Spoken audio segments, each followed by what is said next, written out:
those murders were a lot more pre-planned. Everyone was from higher levels. Everyone was pre-planned.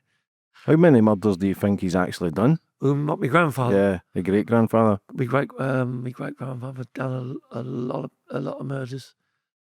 Pulled out a lump of money. Went, would you work for us? He said, I've seen you up and down.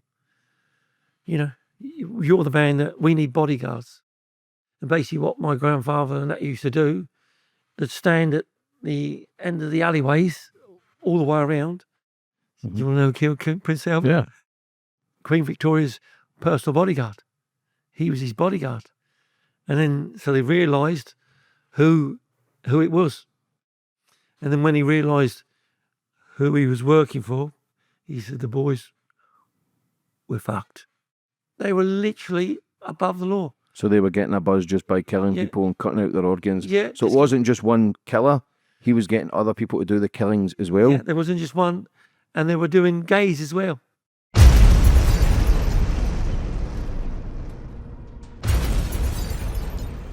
You can now follow me on all my social media platforms to find out who my latest guest will be.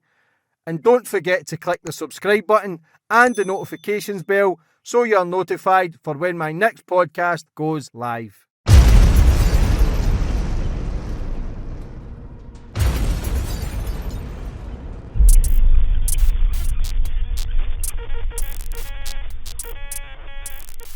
Boom, we're on. And today's guest, we've got Keith Dighton. Keith, first, thanks for coming on the show. You're welcome. How are you? Thanks for inviting me. Yeah, lovely. Thanks for inviting me. You've released the book, Jack the Ripper's Assassins. It's been fact-checked, which is important, but your family were sort of involved. Bare knuckle fighters, your grandparents, great-grandparents. It never really came to light till a while after, but this sort of stories have been passed down from generations about sort of Jack the Ripper. There's been, I think, over 2,000 people interviewed. I think over 300 people, I think over 80 people detained, but very dark, and it's always been a mystery, Jack the Ripper stuff. I think the Sherlock Holmes stuff was out and it was all massive, and but 1988, there was, I think they say between 88 and 91, there was like 11 murders, but 5 have been from Jack the Ripper, they say, but it could have been more. But you've got valuable information. First and foremost, where can people buy your book? It's on Amazon at the present moment, so they can buy it from Amazon. So, yeah. So, very interesting. The reviews are through the roof. We've had no bad reviews in it whatsoever. They find it interesting because it's a different angle. People don't know travellers. People, you know, they're all like, oh, a bit scared.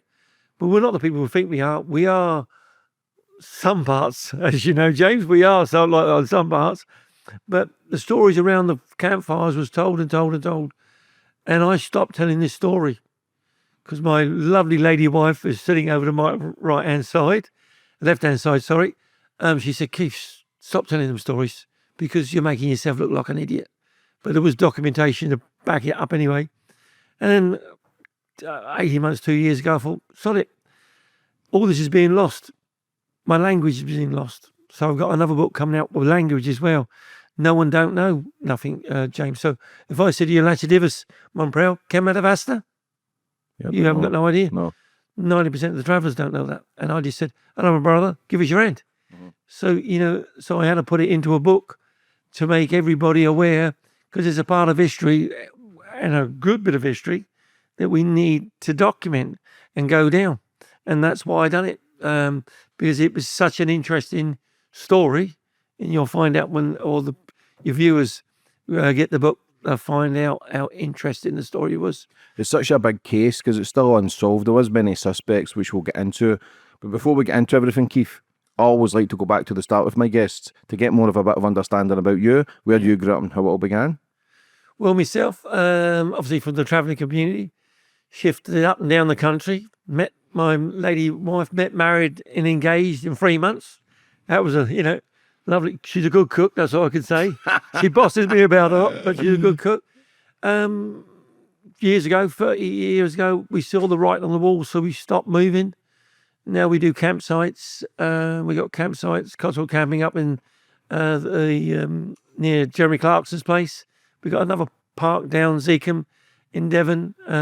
So we've got static parks in Brighton, but we just pulled the handbrake up and live like gorgeous live. Yeah, that's the way it should be. How was your upbringing?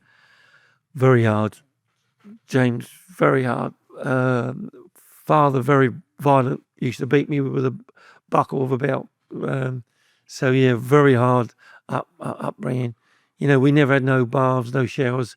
We go to a stream and wash and jump in the stream.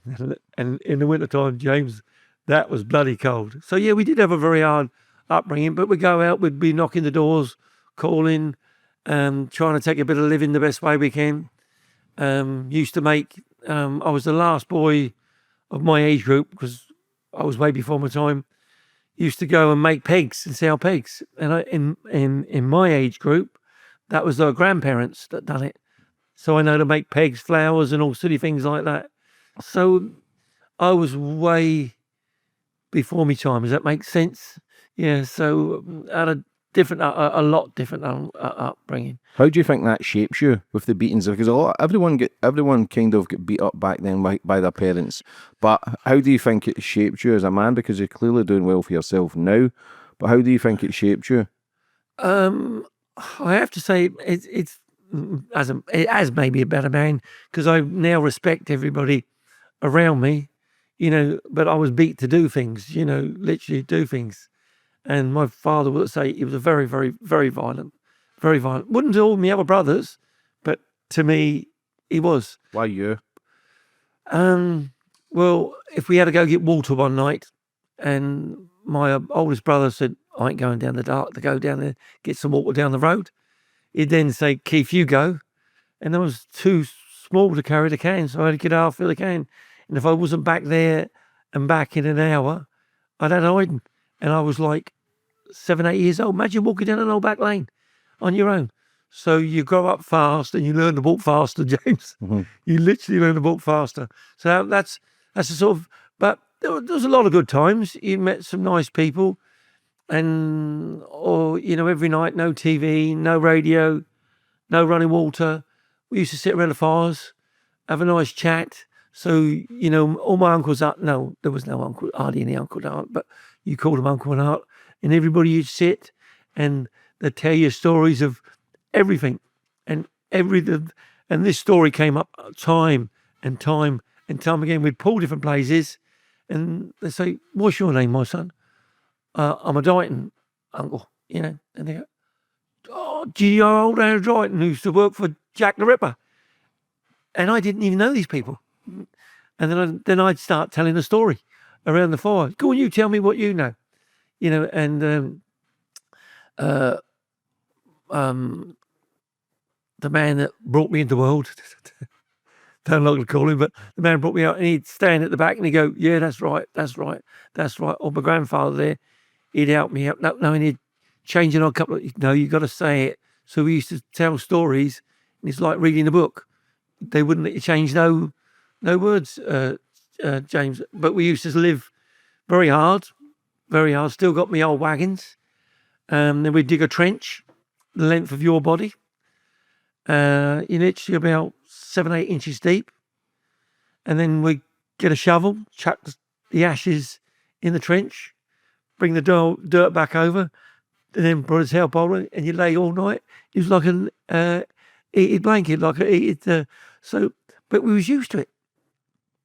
James we didn't know any other way. It was a part of our life. What about school? James, only learnt to literally read and write when I learnt. My lady wife, she's a perfect scholar. I wasn't. Went in and out of schools, hardly, and wasn't really interested.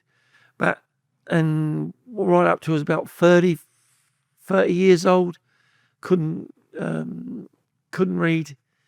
And then the computer came about. We bought the caravan parks, and I had to go on the computer. So I was like self-taught. And then Cal said, "No, that's wrong, that's wrong." And then you slowly pick things up, James. And I still don't bother reading. I won't lie to you. But now if someone chucks me a letter or anything like that, I can read it. So I literally taught myself, James, you know. But it's still mad because I know a lot of the travellers, and some of them still can't read or write, but they know how to work. They know how to make money. They know how to fucking count anyway. Yeah, we do. Yeah. But no, we do know, you know, it was lovely because we'd be stopping, for argument's sake, in Kent.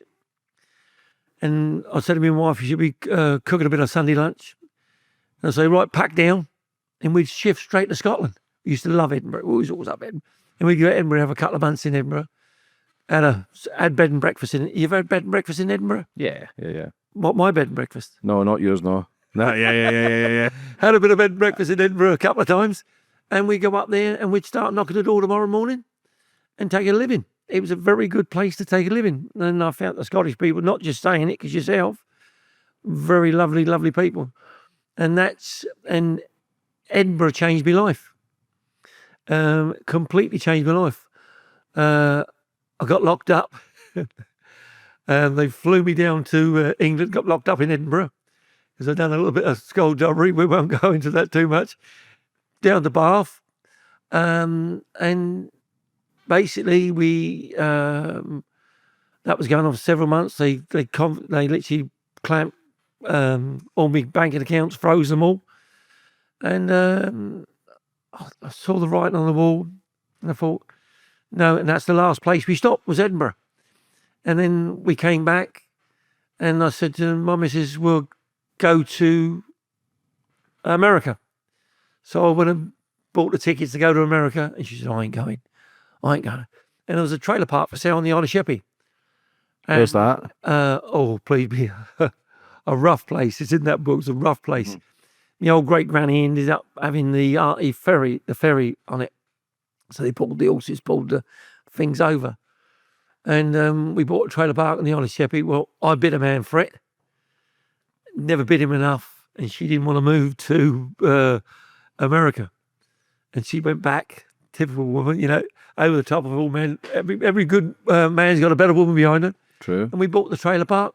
And we literally, then all the things that I used to do, James, that I used to do for a living, I was very good at my job.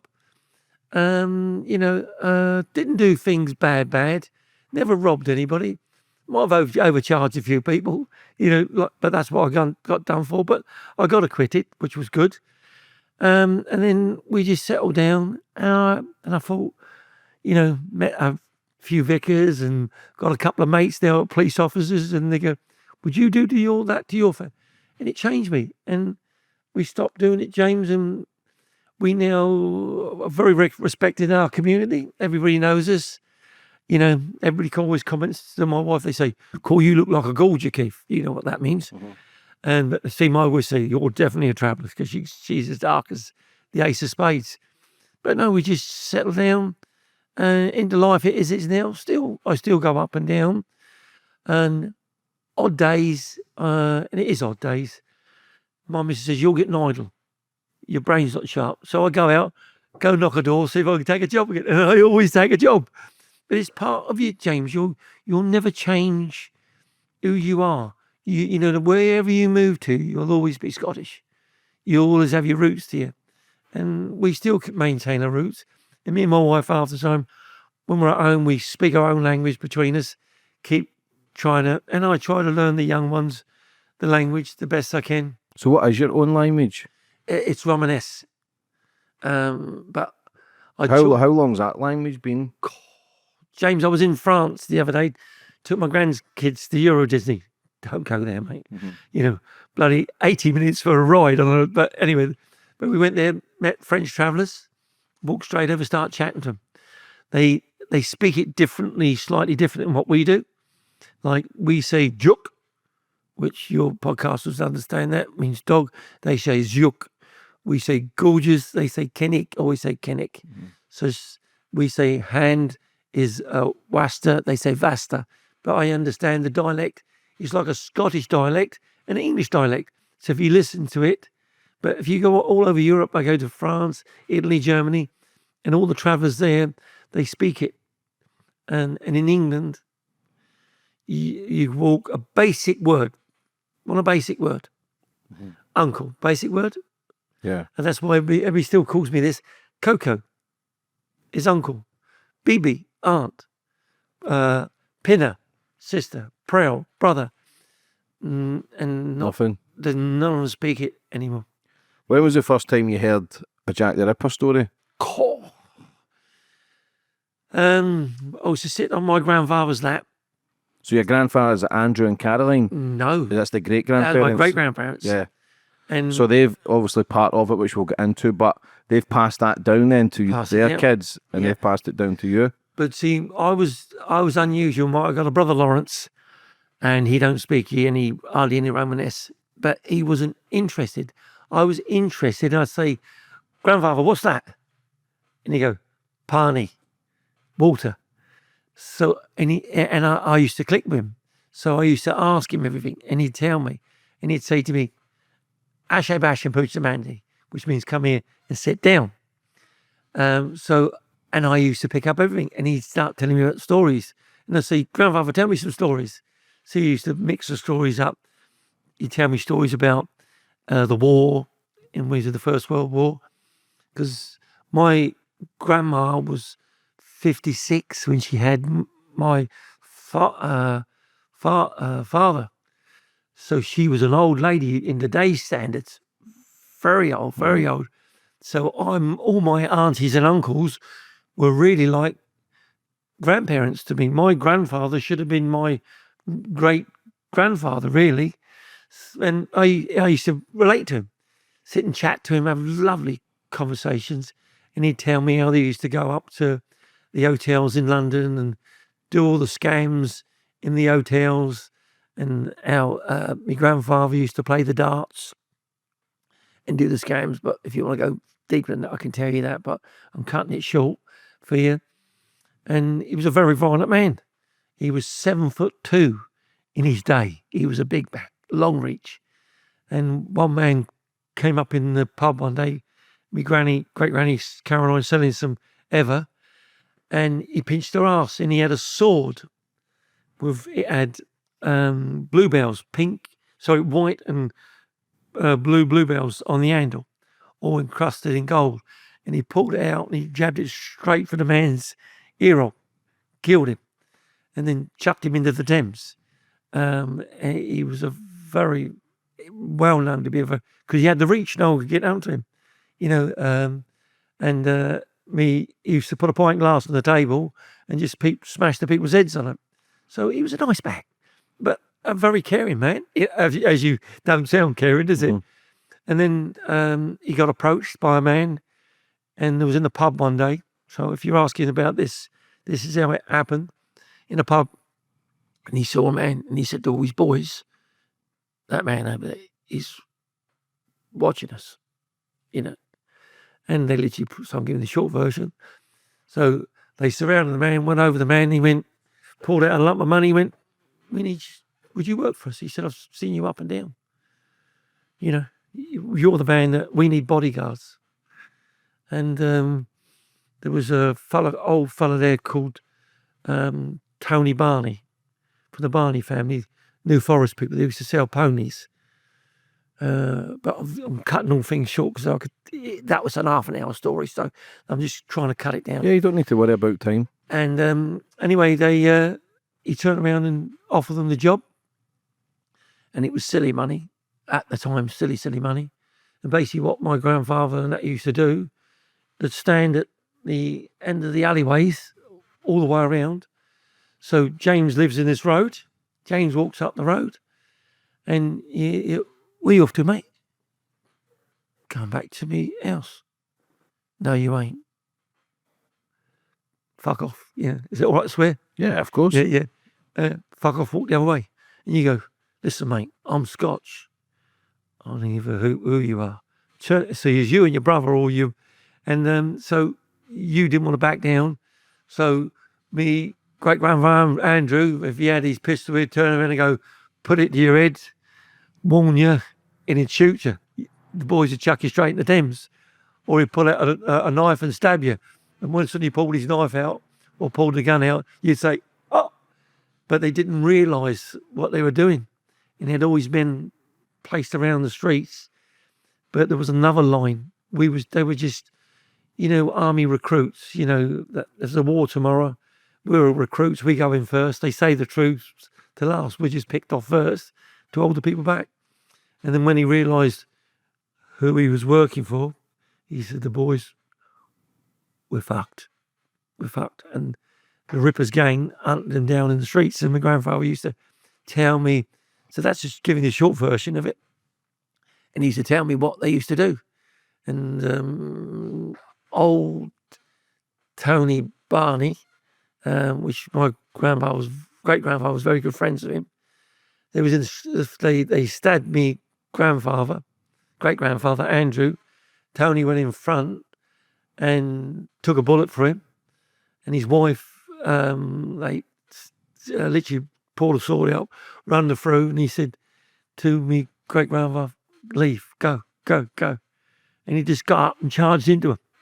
And they chopped him to pieces. And so my grandfather escaped, So I'm running for, if you want me to go back, there's more to it than that. So someone who's got a bit of dough, a bit of wealth, has paid your great-grandfather to then cover the tunnels and cover the tracks. All the exits. Was that, when did a penny drop though? Well, obviously when he was covering those stuff and then there was murders happening. I think it was only a period of 3 months or 4 months that there was 5 different sex workers killed. Yeah, but what it basically was, it wasn't only that. It was blokes as well. They were doing blokes. It was like, we won't go into that because it's people say, but basically, it's hard to explain to you. My great-father, Andrew, he used to go into the Savoy and Claridge's, and he'd book the best rooms. He'd pull up, and they'd go. So, jumping. Can I jump? Yeah. Jump because it makes a story. But he used to go into Claridge's. When he got in the Claridge's, all the staff knew him. He'd pull out in the day, like, here, mate, here's 50 quid at the door. And they go, hello, sir, how are you? Got your table? So he'd be in a table with other people. And my great-grandma used to have orchids in her ear. Now, James, for someone to have live orchids in your hat, you had some dough. That's uncalled of. So then ladies would come over and say, oh, I admire your orchid. Really nice. It's lovely. And my great-grandma would say, oh, please sit down and have a conversation, have a tea. But in the rooms in Claridge's years ago, the likes of people today, poor people or middle-class people, really couldn't get in there. You only could get in these rooms if you were in the suites. So everybody in that room had money. So my grandfather then, great-grandfather, he would then talk to you, and then his wife would talk to the lady. And it was all planned, pre-planned. So he'd offer you one of the best brandies going. You'd be in the smoker's room having a cigar, and he'd say, do you like a prostitute? Oh, I like a prostitute. So you go, yeah. Where do you go when you come to London? So you'd say an house of dispute where you used to go and what lady you used to go, and I go into London and I have this affair, that affair. What do you do? Blah, blah, blah, blah. So we get all the information from you. And my great-granny Caroline, she'd get the information from the wife, how's your marriage and blah, blah, does he, So my great-grandma would ask her all these questions. This woman would open up, and my great-grandma would mirror her. So my husband's acting the same. So she'd find all this information. But my grandfather, Keith Dighton, Henry Dighton, who I used to sit on the lap, you in that book, he used to be with the children.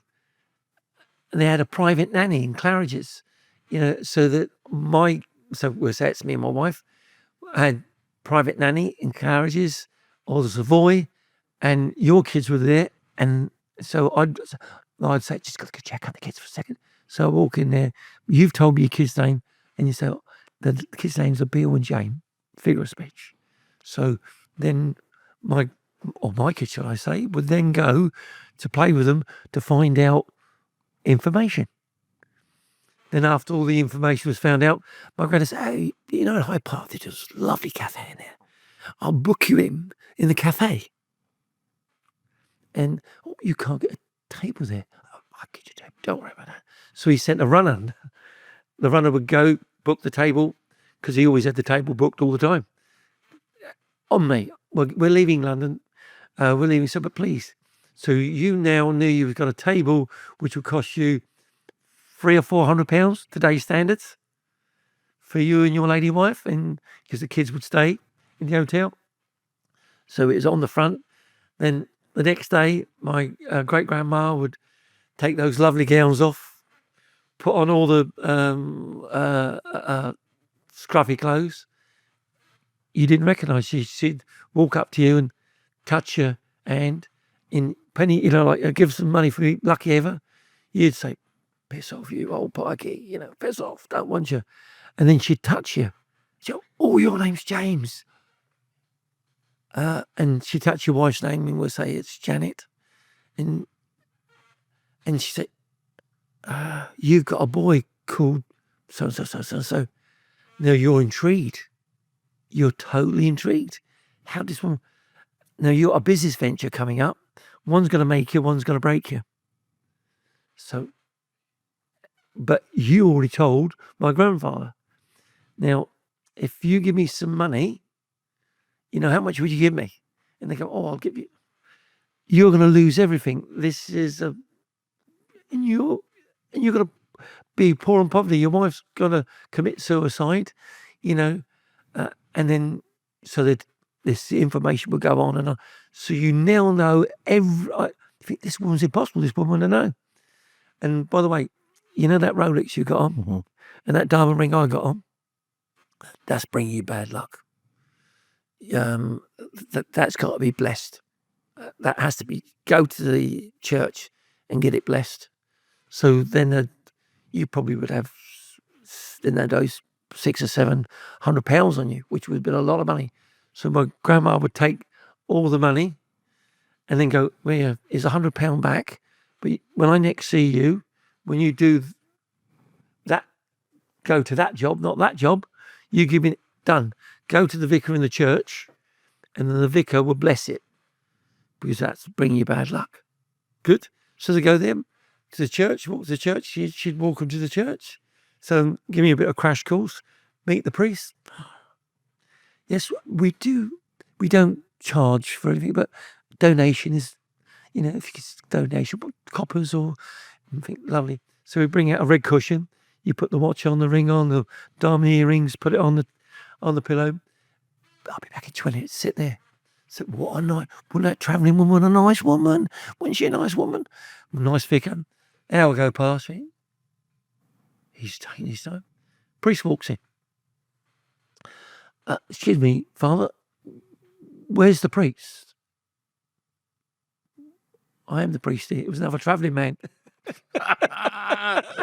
So they used to get loads of scams. But it's so if you did something in the short, I could go on all day about that, James. That would take a long time. But that is how they used to do all the scams. I'll give you 5 different versions, which you don't want to know that, but I'm just giving you the shortest version. But that's how they used to do the scams. And at least sometimes they'll book a table for the Monday, and when they book the table on the Monday, they take you to the bank and get you to transfer. One hit my grandma had £12,000. They draw £12,000 out their account and give it to my great grandma. Now in London at the time, you could have bought a house for £200, even here, probably less than that. So they were notorious, and they got in high society, and they even got into the palaces. So it tells you in the book who killed Prince Albert. Even that. Do you want to know who killed Prince Albert? Yeah. My great grandfather poisoned him because he died of a stomach bug. But he tried to get me great grandma's knickers, and you poisoned him over it. But so they were really, really, really, really, really nice people, and they were the Bonnie and Clyde of the day. Everybody used to go up and down, and they used to talk around the campfires. And so I used to say, when I was young, I'm a Dyke. I know you are. we could be in Edinburgh, and the Travers in Edinburgh, the Lows and McPhee's and whatever. I know you a lot. I've heard stories about you a lot. How many murders do you think he's actually done? Not my grandfather. Yeah, the great grandfather. My great grandfather done a lot of murders. He was also a bare knuckle fighter. He was a bare knuckle fighter. Yeah. A very, very rough man. Like I say, he had the height. He had the reach. No one. I don't know if he ever lost a fight, so I can't. He probably did. He probably did lose a fight, but the majority of the time But if you got the best of him, he'd literally pull a knife out and stab you. He'd get you in a position where he'd have something pugged. And my granddad used to say, yeah, he literally, you understand pugged, didn't you? Yeah. He'd have it pugged up. So he'd get in a room here and he'd have something pugged to one side. So if you were beating the best of it, have some of that. So but ample times my granddad told me he'd walking down the road, the man wouldn't even move.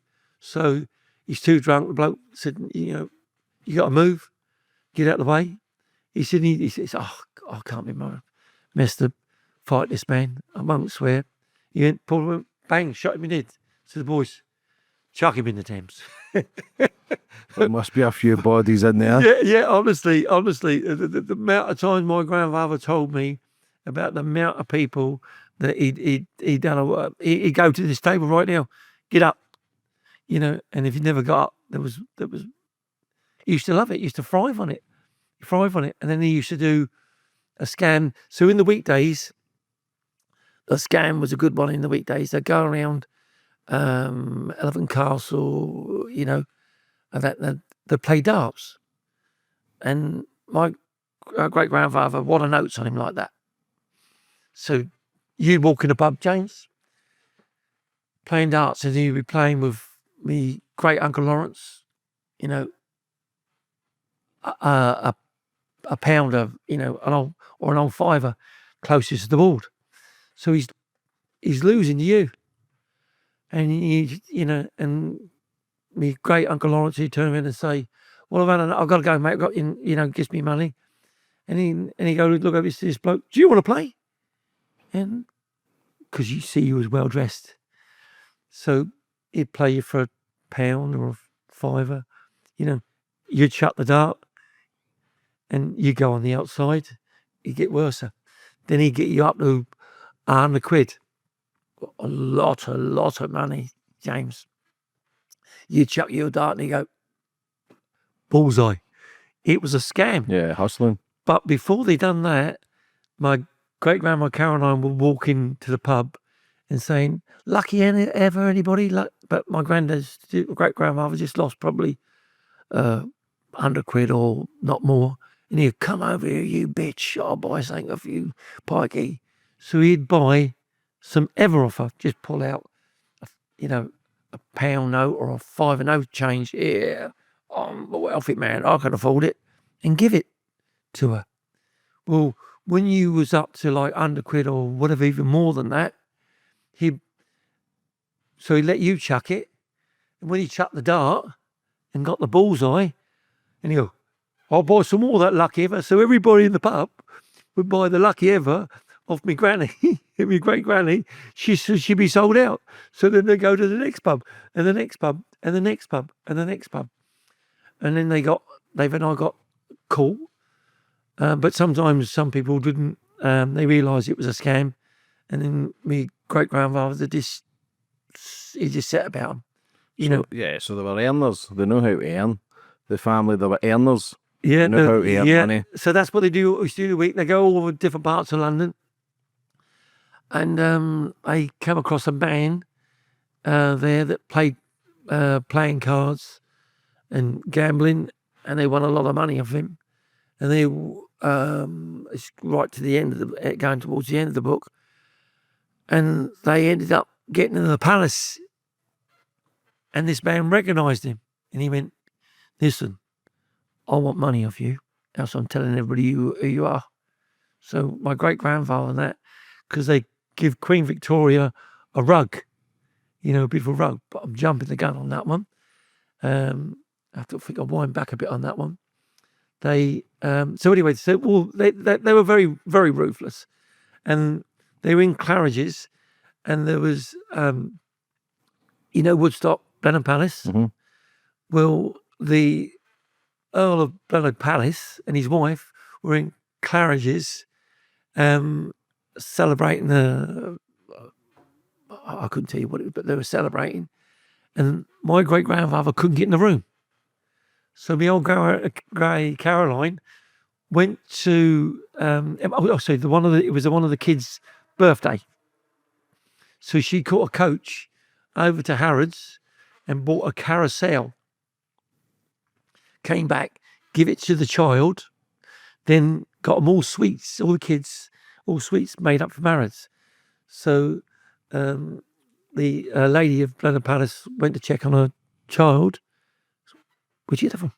Oh, it was a lady that got that. What was her name? It was Henry's mummy, which was my grandfather, And she said, well, could you point your mummy and daddy out for me? But they couldn't get into this room. So straight away they got invited into the room, because when my grandfather found out, he went, see you, I'm fucking killing you. She said, don't worry, we'll get it back. I got you in the room, didn't I? I got you in the room. And then they done the scams and they got invited there, and they went to Blenheim Palace, and they took rugs there and presented with rugs. And so they got in the high society and kept on finding out all things, stopped the dart playing, and then they was going from place to place, get invited to everywhere, and literally scamming people. Very clever. So they're rubbing shoulders with royalties as well. Yeah. From the bottom of the tree to the top. Yeah, Queen Victoria. Yeah. Any way they could get an earner, they would get one. And they got angles, but they were very, very, like I said, they're the Bonnie Clyde of today. They were very, very clever people. How tall was your great gran? She was only very short. She was about the size of my lovely lady wife. 5'1". That was it. She was very, very tiny, very tight, blonde. She was blonde hair, blue eyes, and my grandfather was blonde hair, and blue eyes. Yeah, they met. How many kids did they have? They had a few. Some of them. What are you on about? And Caroline and Andrew. Yeah. Yeah, they had a good few kids. I think they had 7 in total. Some died. And when this happened, jumping towards the end, some of them escaped to America, because they got hunted down in the streets, literally hunted down. But they had a very, very big family. How did they meet? That's what I was just going to tell you. The Earl of Rye, we had the rights. My family's got the rights to stay at Castle Gates, because we fought at the Battle of Hastings. We had the rights to have our own grounds, or any castle. We could pull our wagons and our tents outside of Castle Gates, and we had the rights to stay there. They couldn't stop us. So we had the rights. And the Earl of Rye had a bit of a problem, and my great-grandfather my great-grandfather's Andrew's father, which unfortunately, I don't even know his name. And he said to the Earl, if you want my boy, he'll stay with you, and we'll come and pick him up next year. So he was in the village and wanted to earn some money, knocked a couple of people out, and the Earl realised what he was capable of. And he learned him how to read, but one of his maids was one of the Smiths, which my great-granny Caroline, she was a Smith, and she worked as a maid in his house. And they met, and my great-grandfather would then get fights for him. Sorry, the Earl would get fights for him. So he'd have all these fights, Don't knock him out straight away. Take your time. So he'd take a bit of a beating, then knock him out. And then he said, you're going to love this, James. You're going to love this. And then even sometimes but he learned how to dress and how to, conduct himself. And my great-great-grandfather turned up with the year following. He went, no, Dad, I'm going to stay with him for a bit longer. He said, this man, he said, we're doing all right. You know, so go on then, my son, stay there with him. He said, I've met a young travelling girl here. He said, I think end up getting married.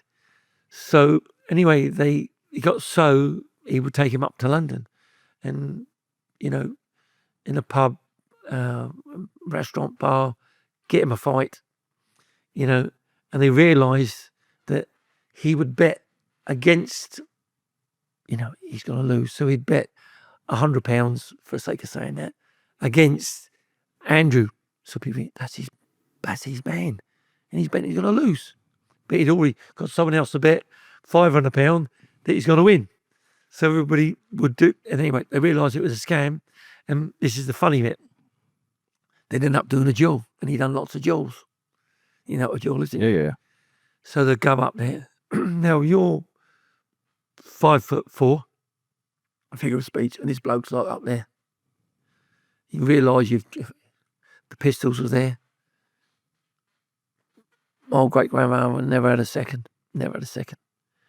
Under the case. So your hands are like that, shaking. So the bloke would pick up the gun, get the ball bearing, load it, you know, give it to you.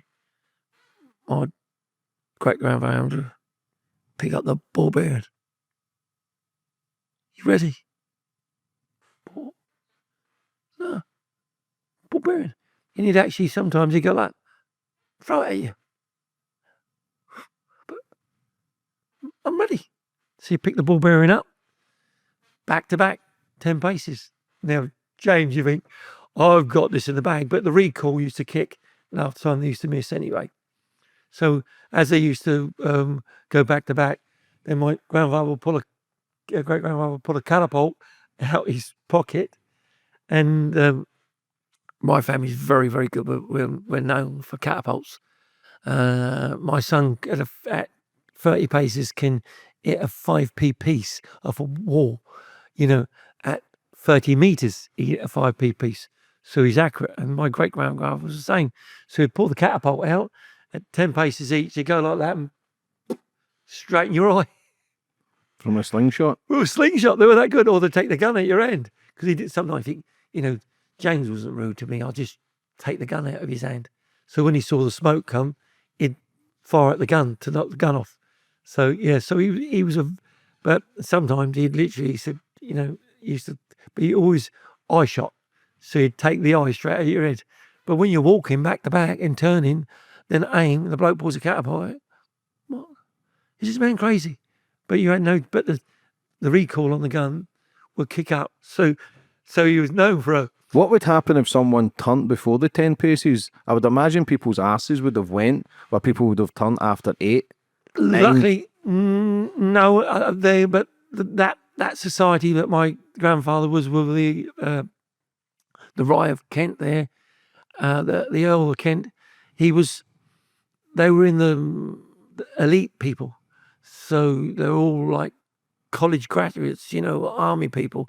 So it was gentlemen, you know, walk down the path, lady on the inside, not on the outside, you know. So he was with gentlemen. He wasn't like people like me and you. We can't afford, we'd be turning. Do it, James. You know that. Right, I'm trying to get an extra percentage over you. Well, a Romanesque, they're called a Gry. A Gry, very good horse people. See, and that's another thing that they used to do. They used to go into London, and that was with the Barneys. And they used to end up, there'd be in Berkeley Square, people would be running up and down the horses, and my granddad would say, because he'd met you in the hotel, my great-grandfather, that's a good man. I'll buy that man. That man breeds good horses.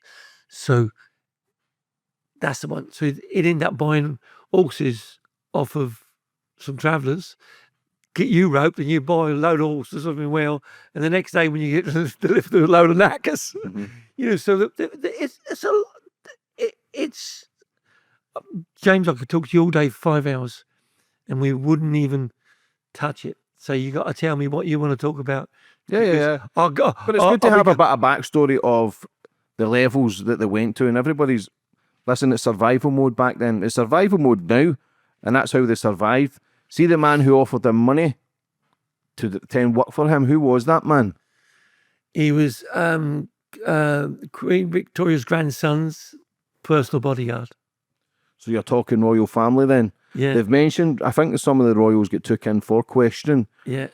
Because That's why we he never talk called. about harvesting things now, because there was mutilation, there was organs cut out as well. Because we talk about harvesting organs now is one of the biggest industries What was it? in the world at the moment. Yeah. So back then, I would imagine this is a possibility as well, that organs were getting took. Well, my grandfather used to tell me that when they used to do that, obviously he was not witnesses of it. And now my great grandfather tumbled when he was doing, when he was in Hyde Park. You see a man get a carriage, and it had the royal crest, and it had the same cane that he had. And this man in the pub presented him with a cane. And he thought, how comes that man there's got the same cane as what we did? And they followed the man and found out who he was. And he said, boys, we're fucked. We're fucked. Because of how high up these people were? Yeah, he said, we're fucked. So they ended up leaving him, so jumping way forward, if you want to jump way forward. Yeah, whatever. Jump way forward. And my great-grandfather left a false trail, saying to everybody that they were going to Cambridge. And all the travellers on the way said, but they were notified, but he'd done it previous, that, they've gone to Cambridge. But they didn't go to Cambridge. And then when they got to Cambridge, the travellers there turned around and said, no, they've gone down to the New Forest and they're catching the ferry over to America. So they sent a troop of men to Cambridge. When you send a troop of men to Cambridge on horseback, how many days that take? And when they got down to the New Forest, my great-grandfather Andrew bought tickets to go abroad, him and his brother Lawrence, to buy the tickets. And my great-father Lawrence, he went, I ain't going. So he gave his tickets away to someone else. But his brother, he went. And that's why there's Dightons over in America. Once, and my grandfather then went down, great-grandfather went down to the Isle of Sheppey and literally pugged herself up there. They got the ferry crossing, and my great grandfather, he had one of the first Rolls Royces. He used to have a Rolls Royce. Very, very wealthy people didn't know what to do with the money. James, very wealthy people. So I know I'm jumping from back to front. So what was your great grandfather getting paid to do? What was his exact job from these royal members? Basically, all he did, him and his boys, they just had to stop the alleyways. So all the alleyways going in, they'd be at the end of the alleyway. Anybody coming through, like yourself, James, doesn't matter who it was, sorry mate, you can't go no further. And under no circumstances did they get caught. And then in the book as well, it also tells you a bit where one of the travellers got killed because my great-granny was in a pub. And when she was in the pub, the man recognised her. And he tried to grab her. And one of the travellers said, and they didn't realise it was my grandfather as well. They were all part of the scam, I should say. So my granny was bolting, and one of the troopers said, stop that woman. He went, go. He said, I couldn't stop her. And then my great-granny then didn't want to say nothing to my grandfather and kept it. You should have told us. So it was those murders were a lot more pre-planned? Everyone was from higher levels. Everyone was pre-planned. Everyone was so the only part of the book's in there where it's a speculation is where you'll see in the book, you read the book where someone's punching the table, saying, "Oh, I want them dead tomorrow." They must have said that. That's a bit suspect. But for them to be hunted down in that degree, it had to been, no one would send 50 horseback riders to Cambridge, and all the boys that my great grandfather had around him, they could fight like the boys were, were brought up to fight. Yeah. And they could, but they was no good to them men, trained men. Your great grandparents were ruthless anyway. If he's doing murders, he's not asked who's getting murdered as long as he's getting paid. Yeah. But when did the penny drop that these Jack the Ripper killings were he was involved? Well, when the penny really, really dropped, with the man in the coach in London in Hyde Park, and then me, great granny said, that's the bloke that was there that night. And she said, why didn't you tell me this? Grandfather, he said, grandfather was very up. Your great grandfather, my father, he said, was very up. He said, you should have told us this. He said, and then what he done, they approached him. He was going to the same pub. Oh, you're working tomorrow night. Bring him in. Lovely. So my grandfather's gone to turn around and said to some travelling men, he said, we ain't going. He said, we go. He said, don't want to go. He said, crank, idiot, we'll go. So he said, don't go. So me grandfather, he said, here, there's the money, you have it. We don't want it. And a week later, there was only two of them, two brothers, and they were part of the Cunningham family, which are North Country travellers, very well educated, the Cunninghams are, know them today. And both of them was found floating down the Thames with a throat cut. So obviously they realised, then my great-grandfather said, we got to bolt.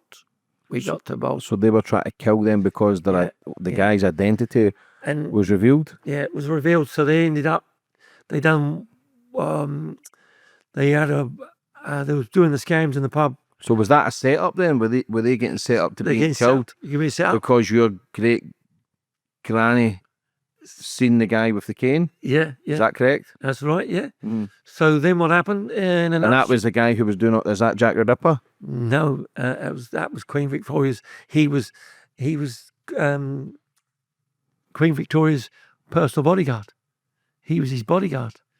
And then so they realised who it was.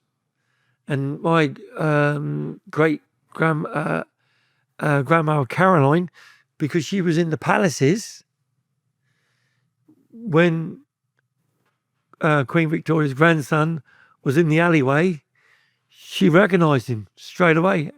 And the man, she lit shit because she was with him in the palaces. So he's the killer?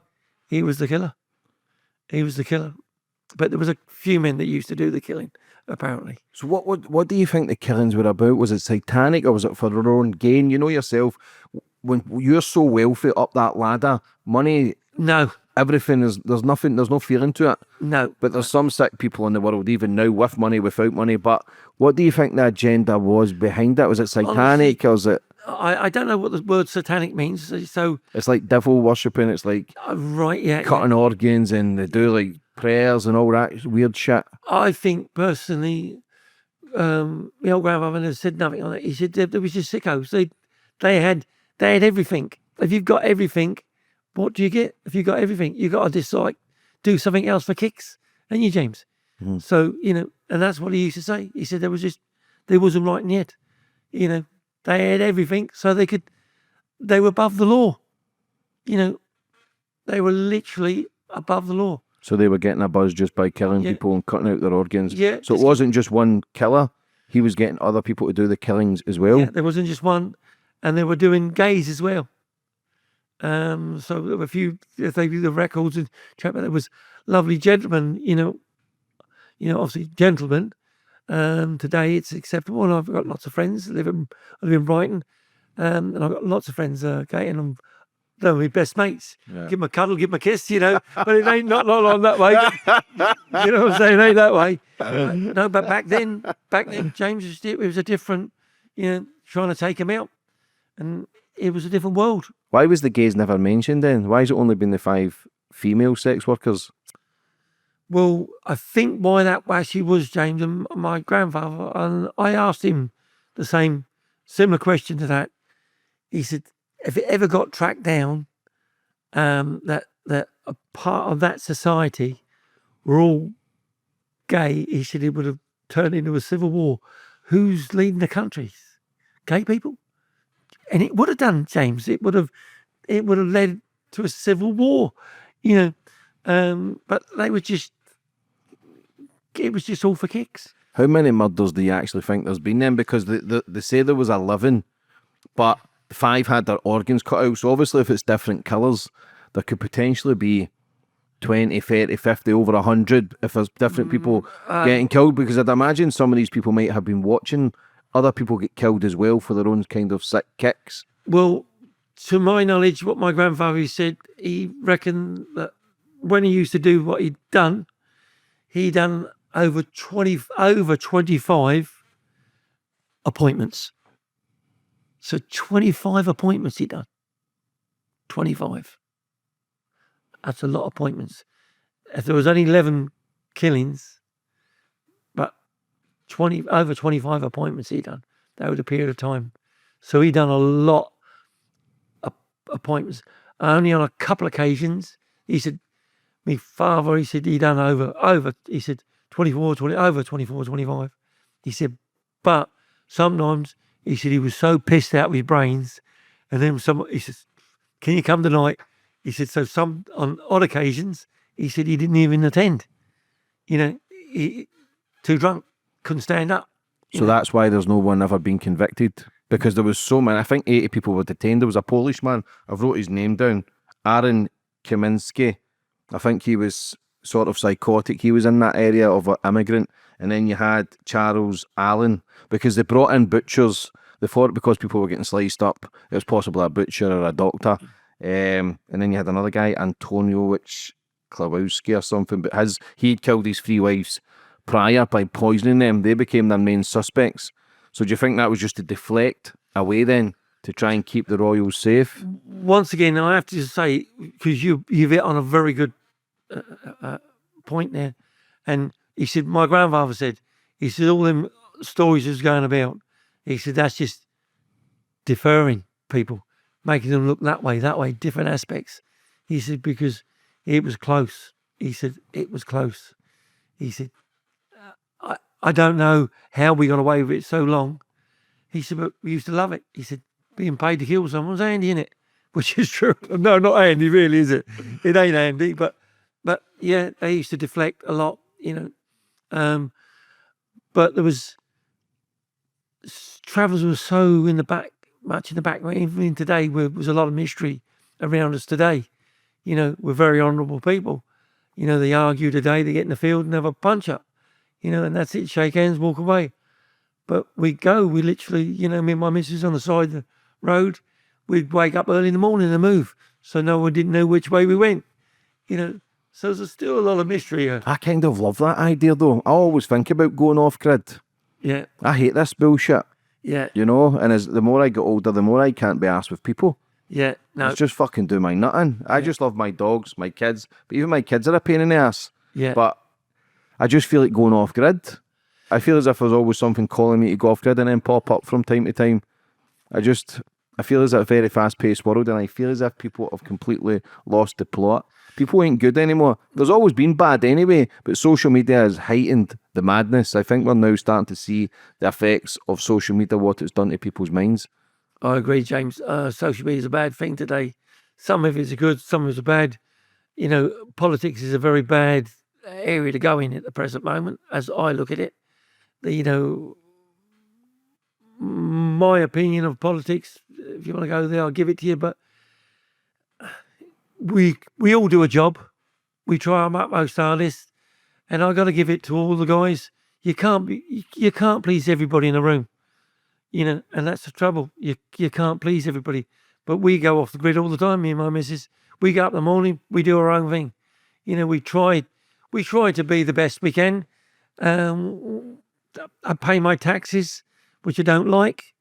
We've got a massive big tax bill at the moment, which we got to pay. But people say, travellers who don't pay tax. Mate, do yourself a favour. I pay more tax than you've earned this year. You know, but people don't realise that. But we do like going off grid, me and my missus. We just like doing our own thing. Like, be respectful for everybody. But listen, life, we have seen so much, amical, we've seen so much changes in our life. Yeah. So much. James, that's the world we live in at the present moment. You know, going on about the boat people, if you want to just quickly on that one, travellers' opinions of the boat people, and you won't agree with me. Listen, they're coming over, they're here. Once someone's here, you got to cope with the people. You know, where someone's not genuine, there's not genuine people, but the majority of them are genuine people. They come over here. So what we say, all they want to do, if they want to come, give them a job, picking up paper. If they don't want to do it, put them in a compound and, you know, let them be processed or send them back. But if they want to come over here and work, give them a job picking paper up. But tag everyone, you know, because we don't know who they are. Just tag them.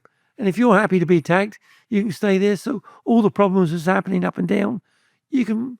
But the politicians today haven't got the balls, because everything is about, you know, hold on, you can't say this. You know, look at what's happened with all the MPs. You know, he's messing about with that lady. He's messing about with that lady. So what if they're messing about? The man's doing his job. As long as he does his job in his private life, let him do it. But they're all corrupt, man. Yeah, I don't trust any of them. Like I say, if you've got the right documentation or we know who you are, I'm not asked where you go. I travel the world. But when I travel the world, I've got my passport. I'm spending dough. People can work. Listen, the UK and America's caused more destruction on this planet than fucking anywhere. Yeah, you know what I'm saying? They've conquered over 90% of the world, England. 100%. But I just feel as if I have the right documentation, because if a woman and a child gets hurt, we don't know who the fuck you are, then somebody's got to pay the price. But if somebody's willing to work and graft and integrate into that society where they're going to, by all means, do what the fuck you want. Nobody's asked. But it's just with the rise in rapes, it's the rise in other things that's happening. I think, something needs to happen, because as a father who's got 3 kids, my job is to protect them for their future, because the kids are the future, but they can't be protected. Even in London, that you're not supposed to wear a watch. I still wear my jewellery. I think it gives a fuck. You know what I'm saying? I'm not going to go hiding, but that isn't safe to the way it used to be. Yeah, a wee bit. I'm always not on edge, but I've always got my wits around me. I always want to know who's behind me, who's in front of me. I'm always on guard, but it's not as safe as it used to be 5 years ago, 10 years ago. It will change again. People are. But James, I can tell you, you know, and put this out on the podcast, which is a very good thing.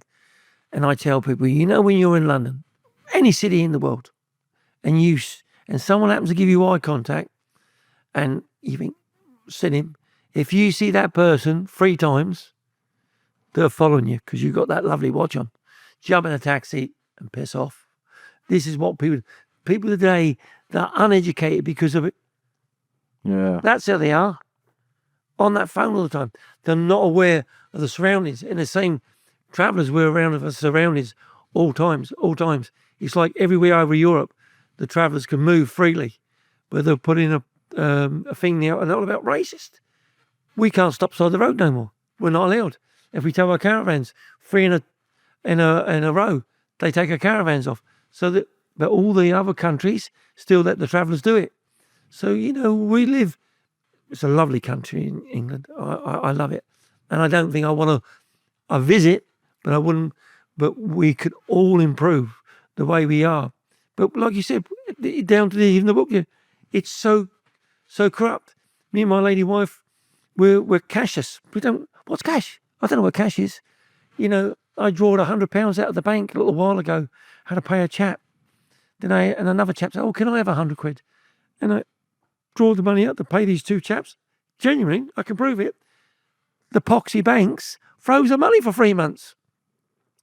And we had to go cashless. So on the campsites, when people come in, on Cotswold Camping, we have, now when you come up and you go, "Oh, I'd like to get a pitch for the night," we can't take cash. We're cashless.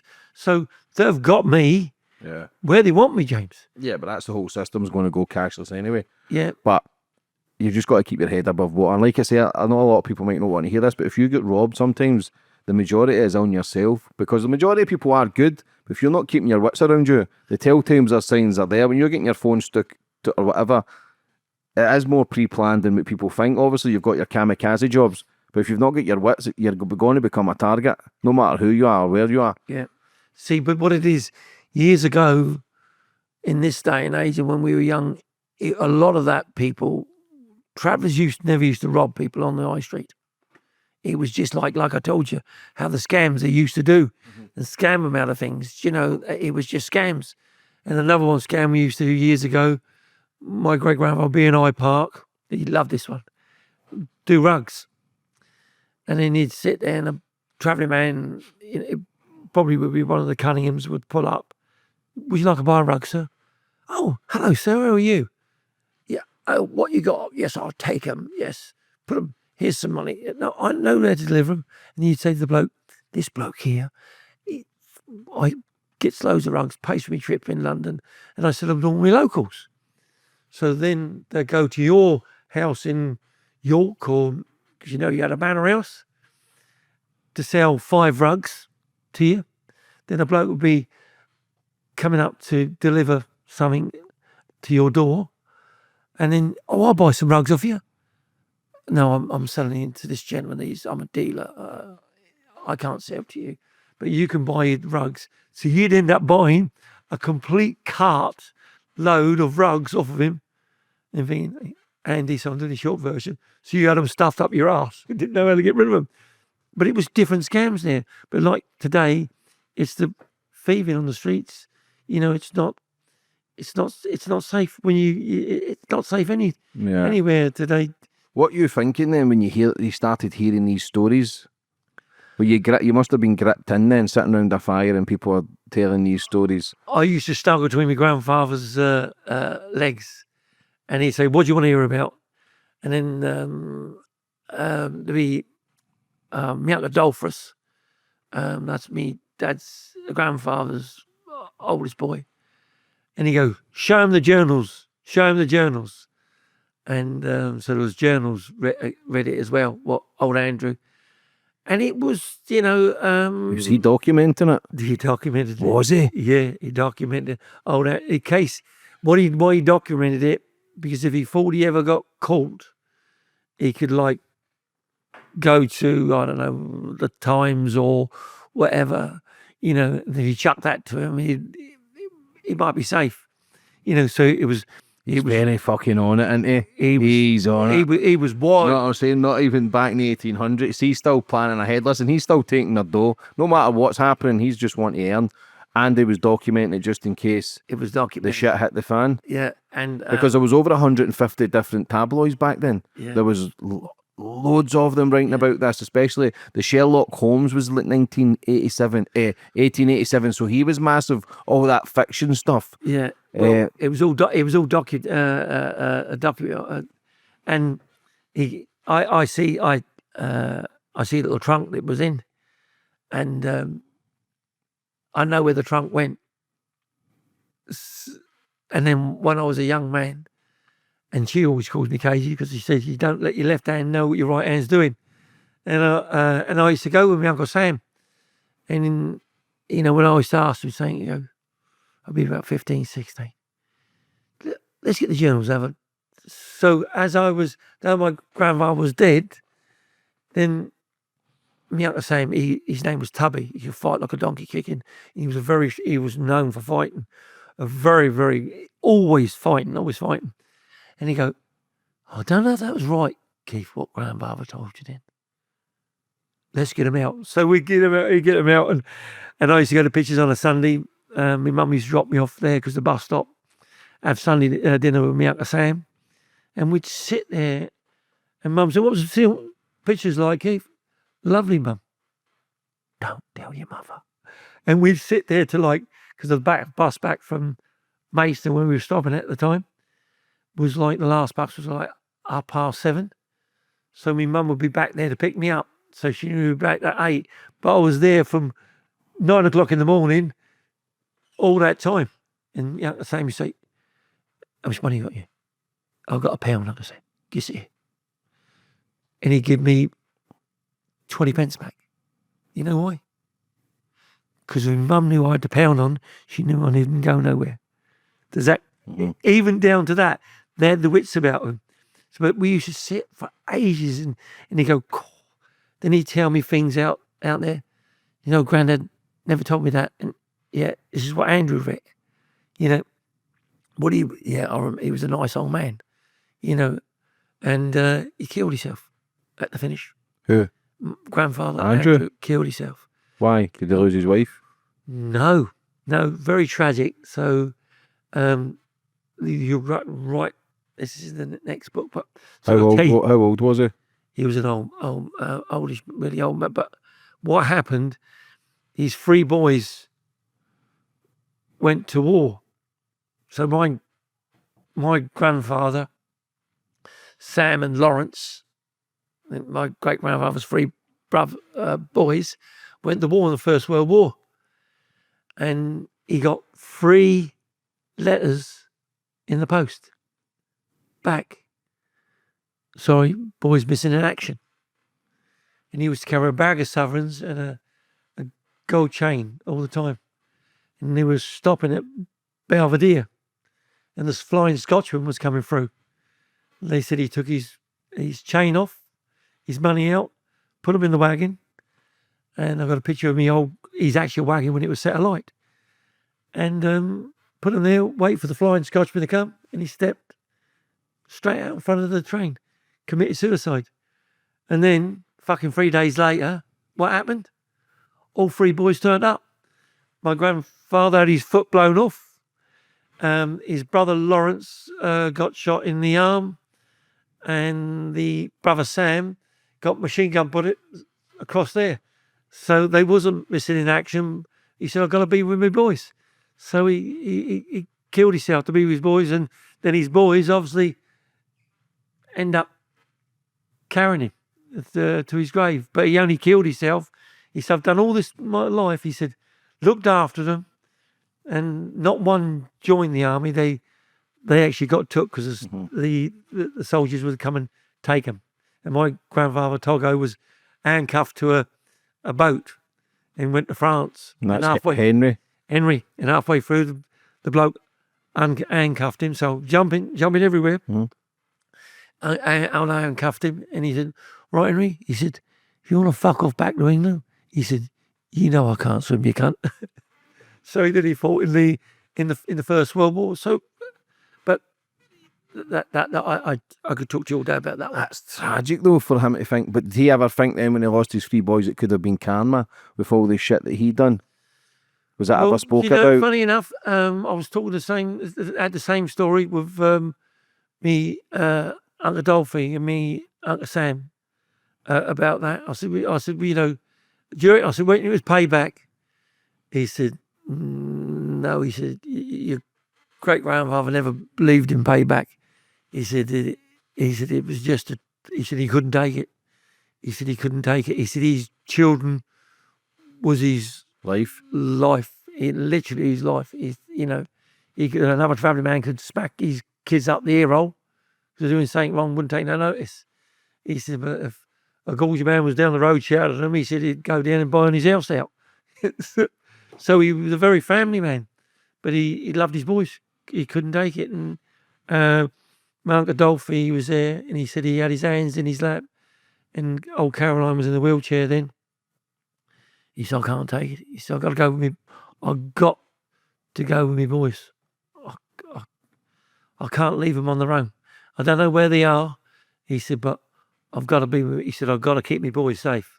So in his eyes, he was going to kill himself, and wherever them boys was, he's going to look after his kids. It's a silly way of looking at it. So he killed himself to try and still be with his boys? To kill himself. And the boys have showed up? And the boys showed up 3 days afterwards. Yeah, 3 days afterwards. Obviously, my great granny, she was over the moon. My granny Abby, I wouldn't say she was over the moon with him. My grandfather Togo, because he done 28 grand in a prostitute's house one night. He liked a woman. And that was in his day. He loved a woman. He loved a woman.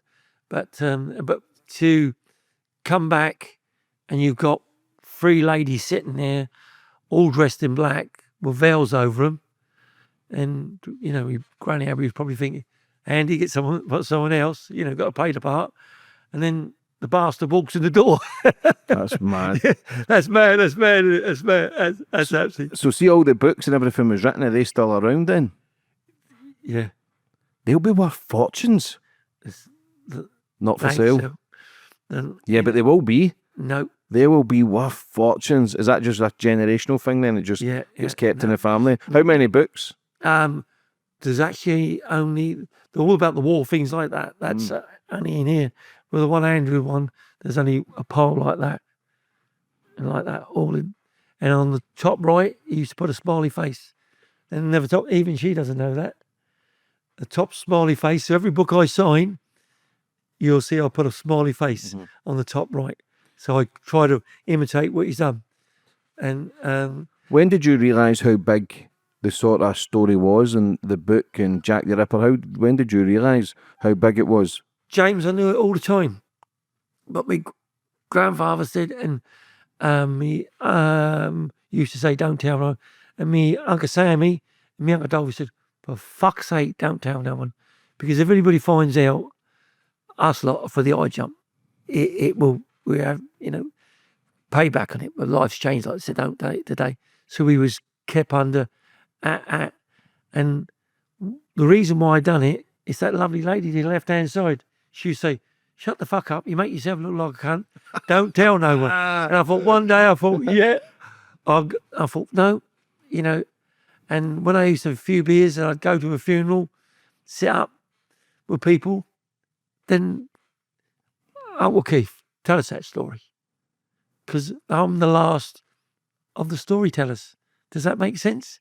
And I thought, if I don't get this down and it's not put down from a different point of view, and if I said something and it was at a funeral, sit up the night before, we sit up with the dead, and me uncle said, go on, my baby, tell them.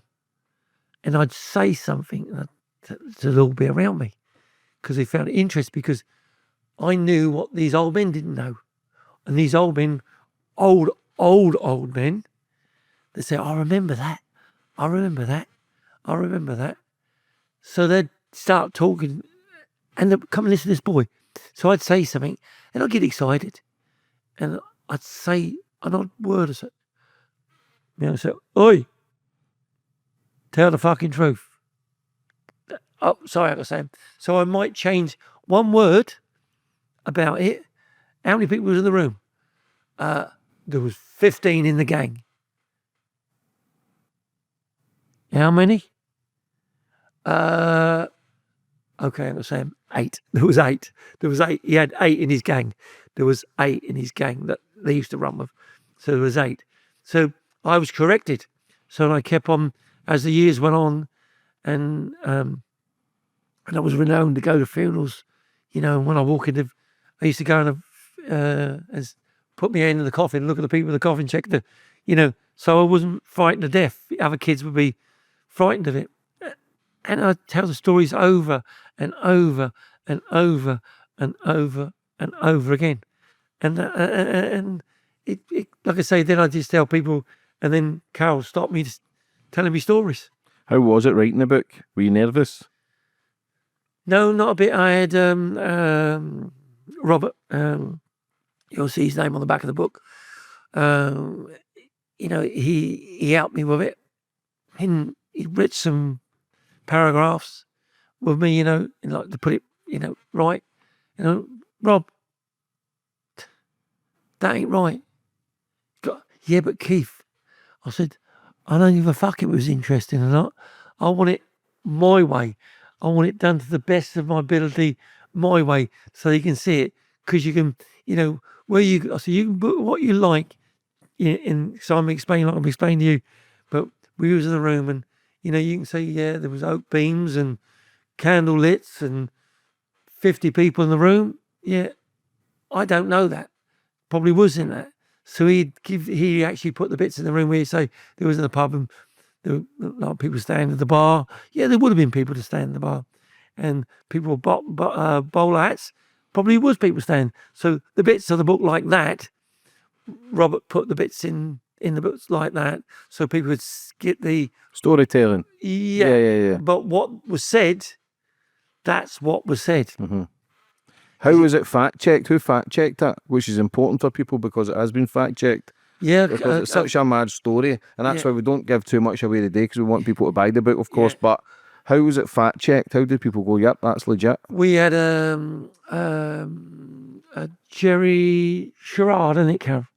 A Jerry Sherrard, and he was up in London, and he checked all the dates, every date, all the things where people was, the murders where people were found, and names that my grandfather, Andrew, give to my grandfather. So how would he know that piece of paper that I had James on it? Hold on. That's right. James got killed on the 10th of December, right? But he was found on the 15th of January. So it was, because obviously the body wasn't found straight away. So it was all cross-checked, dates, everything cross-checked, had to be. And he was all the timings, all the dates, everything to a T. With all the killings and and all the, so everything was cross-referenced all the time, even up to London. Cost me a fortune, in which she moaned at me, unreal over there. You know, she's going to kill me over that. But it cost me a fortune, James said. But at the end of the day, you know, yes, life is about money. Sometimes this had to be put to rest. It had to be known to the world. It had to be done. So he was up in London, and Carol said, "For fuck's sake, you're giving that man more fucking money again," wasn't he? Look, James, look how she's laughing. She knows the score on that one, doesn't she? So yes, it took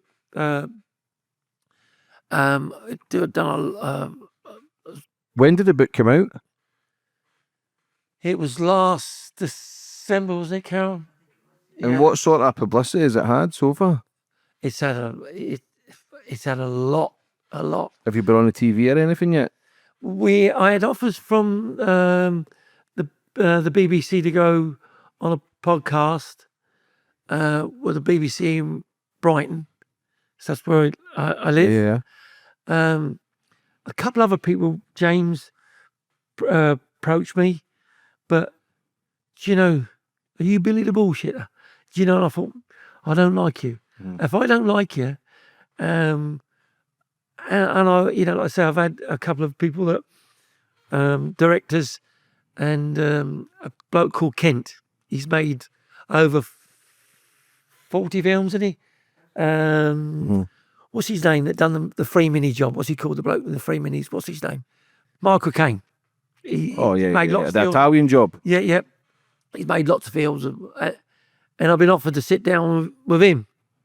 I've talked to him on the phone. He sounds a proper prick. Does he? Yeah. You know, yeah. And he was saying to me, he said, "Your wagons, your wagons, Keith. I'd send them on the internet. I'd love to sell. How much do you want for them?" I said, "They ain't for sale, mate. They're not for sale. They're not. I will sell anything. I'll sell my granny." Yeah, I'm the right. same. But do you know, my wife has got me things.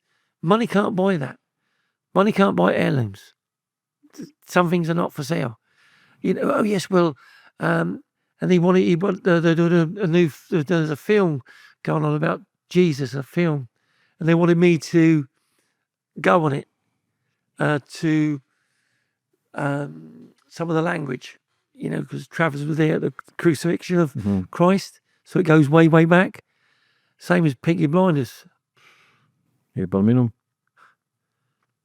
I'm going to say, can I say hello to you? This is wrong. I see too far too. Is that okay? Shake my hand. What does that mean, James? Because I ain't got the fuck. I don't know what the fuck that means. Don't know what the fuck that means at all. They put subtitles down, and I offered them if I, to go on it. Well, again, Lacha Divas Monprel, can I Lacha? How are you, my brother? So they got the language one, and in the last one, I watched about 2 programs of Peaky Blinders. Thought this is a load of bullshit. The only thing they got right was Juk. So when they were sitting talking, nothing. And in the last one they done odd words, but it wasn't the subtitles. It's such a shame. They should have once again, not cross-referenced it, not got the right people. Should have got someone like me on board. I would have been quite happy, because no one speaks the language no more. And we've got to document these things, James. Do you agree? Yeah, of course. It has to be documented. So we got to document everything. Or else it's forgotten. It is important to have books out, because in 100 years we're going to be forgotten anyway, unless there's history there. Like my family's history is kind of all hazy now. You hear different stories, but you hear so many different stories. Everything you don't know what's legit, because nothing was documented. Do you know what I'm saying? So it's important to then, if you want to keep the family histories, document it. So you be polite to me, James. Will you be polite to me? Yeah. Just say to me, Graham Dyer. Graham Dyer. You just said to me, go fuck your mother. So I learned my grandson to swear in Romanesque, so no one doesn't understand it. But even down to silly, so as that was done, it wasn't documented. And it's very annoying to see, from my point of view, how things have gone so much, Change, innit? It's changing down to basics. Yeah. It's changed so much. Where does it go then with this? Was this man ever mentioned, the killer, beforehand? Was he ever a suspect? No. Where does Jack the Ripper name come from, Jack? Where's that come from? No, sorry. I understand what you're saying. Well, I think that was social media. They just put him up. He's ripping people up. Sounds good. Yeah, because there was sacks, and there was a sack found. Did you know that? A what, sorry? A sack that the organs were found. Right. And what them sacks were used for was to put fish to transfer in one of the sacks. And my great-grandfather was asked to go get one of the sacks. It's a famous shop in London. They used to get the sacks, which was lined out so the fish wouldn't go off there. And he went and got the sack for the man to give to the man, and they sent the sack to the police station with the organs in it. So it was all like put together, very, very clear. But the name Jack the Ripper, I don't know where that I think it was just to chuck people out. But so you got to understand, when they're in all these streets, James, and we're all military men standing, we're looking after this bodyguard and this lovely lady, but we're paying doormen who all jacked up on this. They think they can handle themselves, but we want them to wear the people out first, and that's what it was about.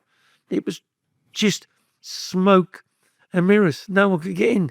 So where does it go then, the book?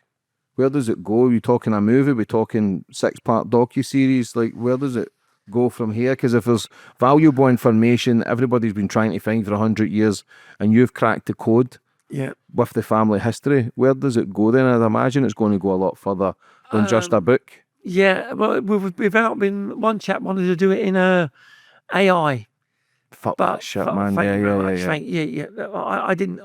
It takes away the quality, man. It takes away realness, rawness. Because, like, I know a few people.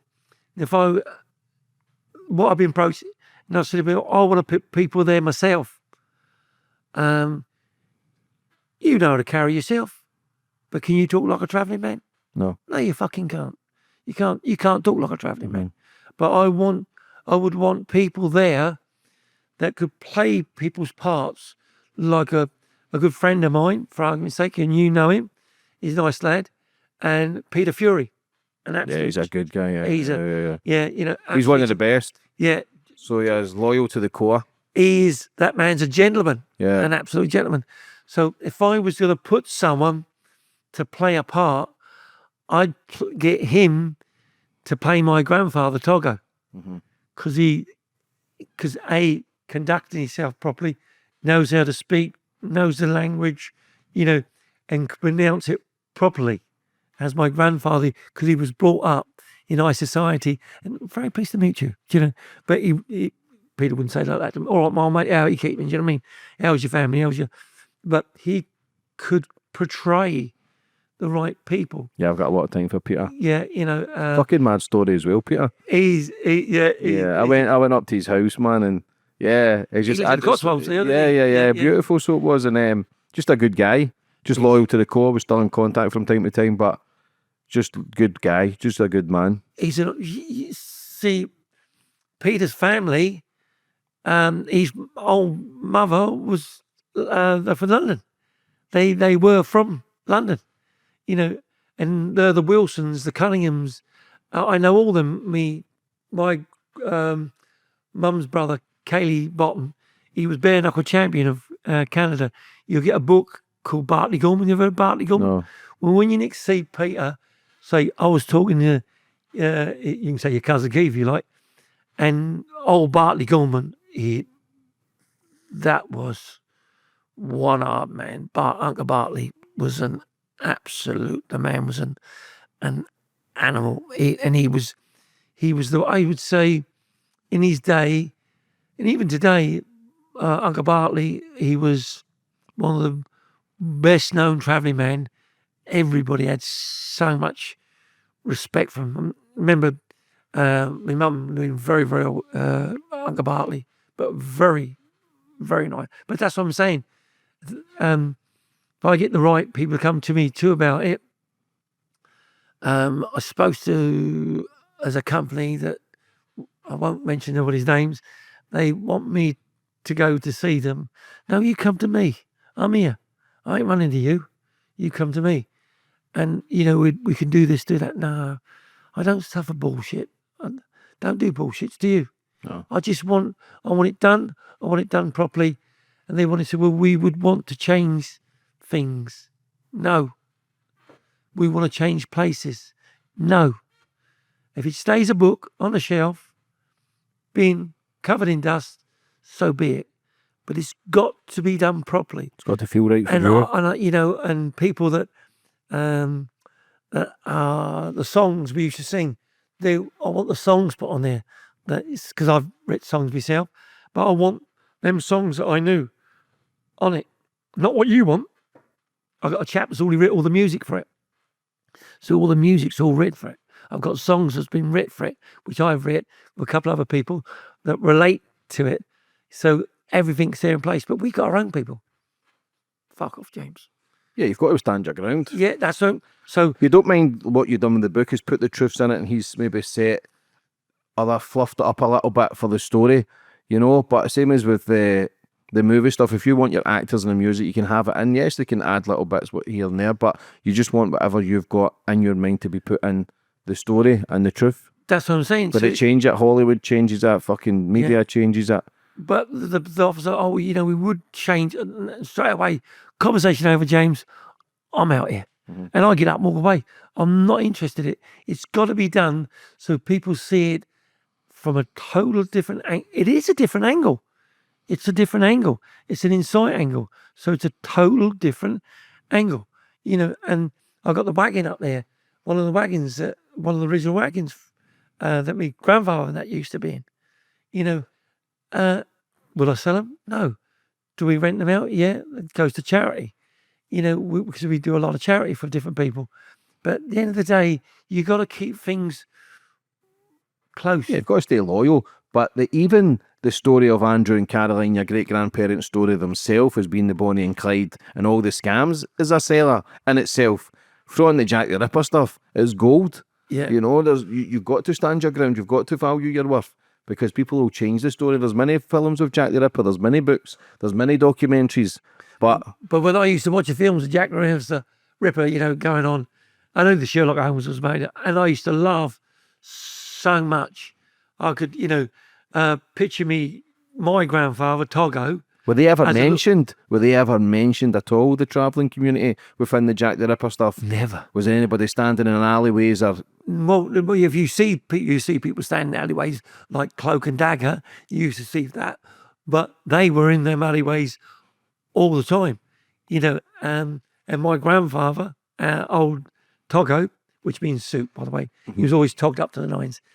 And he was there. He was actually there because he's just watch. Because he'd see marks when they were playing darts, So it was a family affair. Everything was a family affair. They brought everybody along. So if anybody was getting, so I've just beat the shit out of you, or you beat the shit out of me, doesn't matter who's had the hiding. But, if the old bills come running in, of course, straight away, I've got my lady wife on my arm, walking along with my young son. Well, that can't be the man that's... Have you seen that? No, I'm talking about my lady. So they would have took the children with them and the wives as well, purposely, because there's a back door to get out of. Does that make sense, Yeah. James? Does make a lot of sense, doesn't it? Yeah, they knew the streets like the back of their hand. Yeah. They owned the streets. There was a world within a world. Exactly what you just said. They did own the streets. They owned all the streets. And travellers were very, very clever people. We have lost that cleverness today. Why do you think that is? Because the travelling community in the UK is dwindling down. It's non-existent now. Yeah. The boys are still there, and the families are still there. I pull up to people and I walk straight up. And it's a shame young boys today, a lot of them don't call me uncle no more. No respect. I just think it's because they've not been taught that. Everything's dwindling.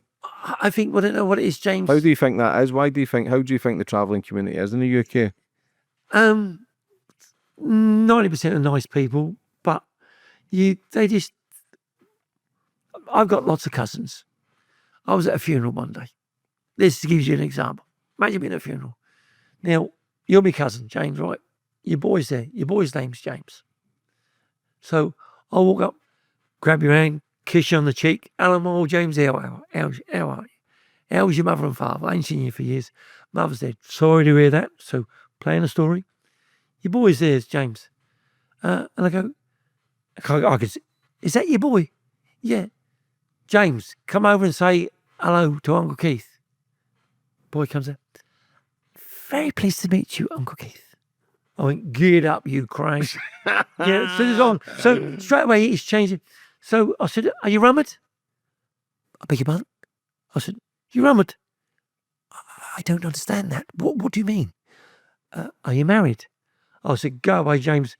Don't he know nothing? He said, Keith, he's married an old gorgeous girl. He said, got lovely grandchildren. He went, yes, but... I said, so what do you do? Better call him my James, Mm-hmm. He went, no, I'm team leader for Tesco's. I said, please go fuck away from me. So, his dad was embarrassed the way he was talking. Yeah. And that's Was that not the dad's fault though? Well, no, it's because they've settled down. And my grandkids, they play with your kids, gorgeous. And he has his kids over and his mates over. And we're only too pleased. But when it's Appleby Fair, my grandson's up at Appleby Fair, with his own kind. Mm-hmm. You have to respect everybody around you, James. Of course. But you get it so you don't want your children, you don't let your children go anywhere. My daughter, she wouldn't allow it out on her own. But my cousins, because they've been brought up in houses, they've let the children run with your kind. Yeah, my daughter, and that's the same. My daughter, I'm very protective of my daughter. My sons and that, they do Muay Thai. My nephew, young Carter, he's under 16 Scottish champion. They're always scrapping. They've always fought with each other. Yeah. And sometimes you think, fucking stop. But then again, listen, it's good for them as well. It toughens them up. My son, he's doing UFC. My young Carter, he's under 16's champion boxer.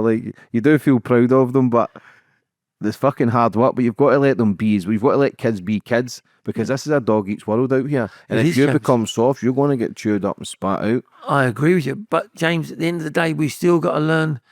But with the travelling boys today, you pull up in a Rolls Royce, they're over you like a rash. Yeah, of course. Pull up in a Bentley, over you like a rash. But next week, pull up in an old Land Rover, because you haven't got... There are more... that's a Chanel bag, that's a Rolex watch, that shirt is a Gucci, I don't know.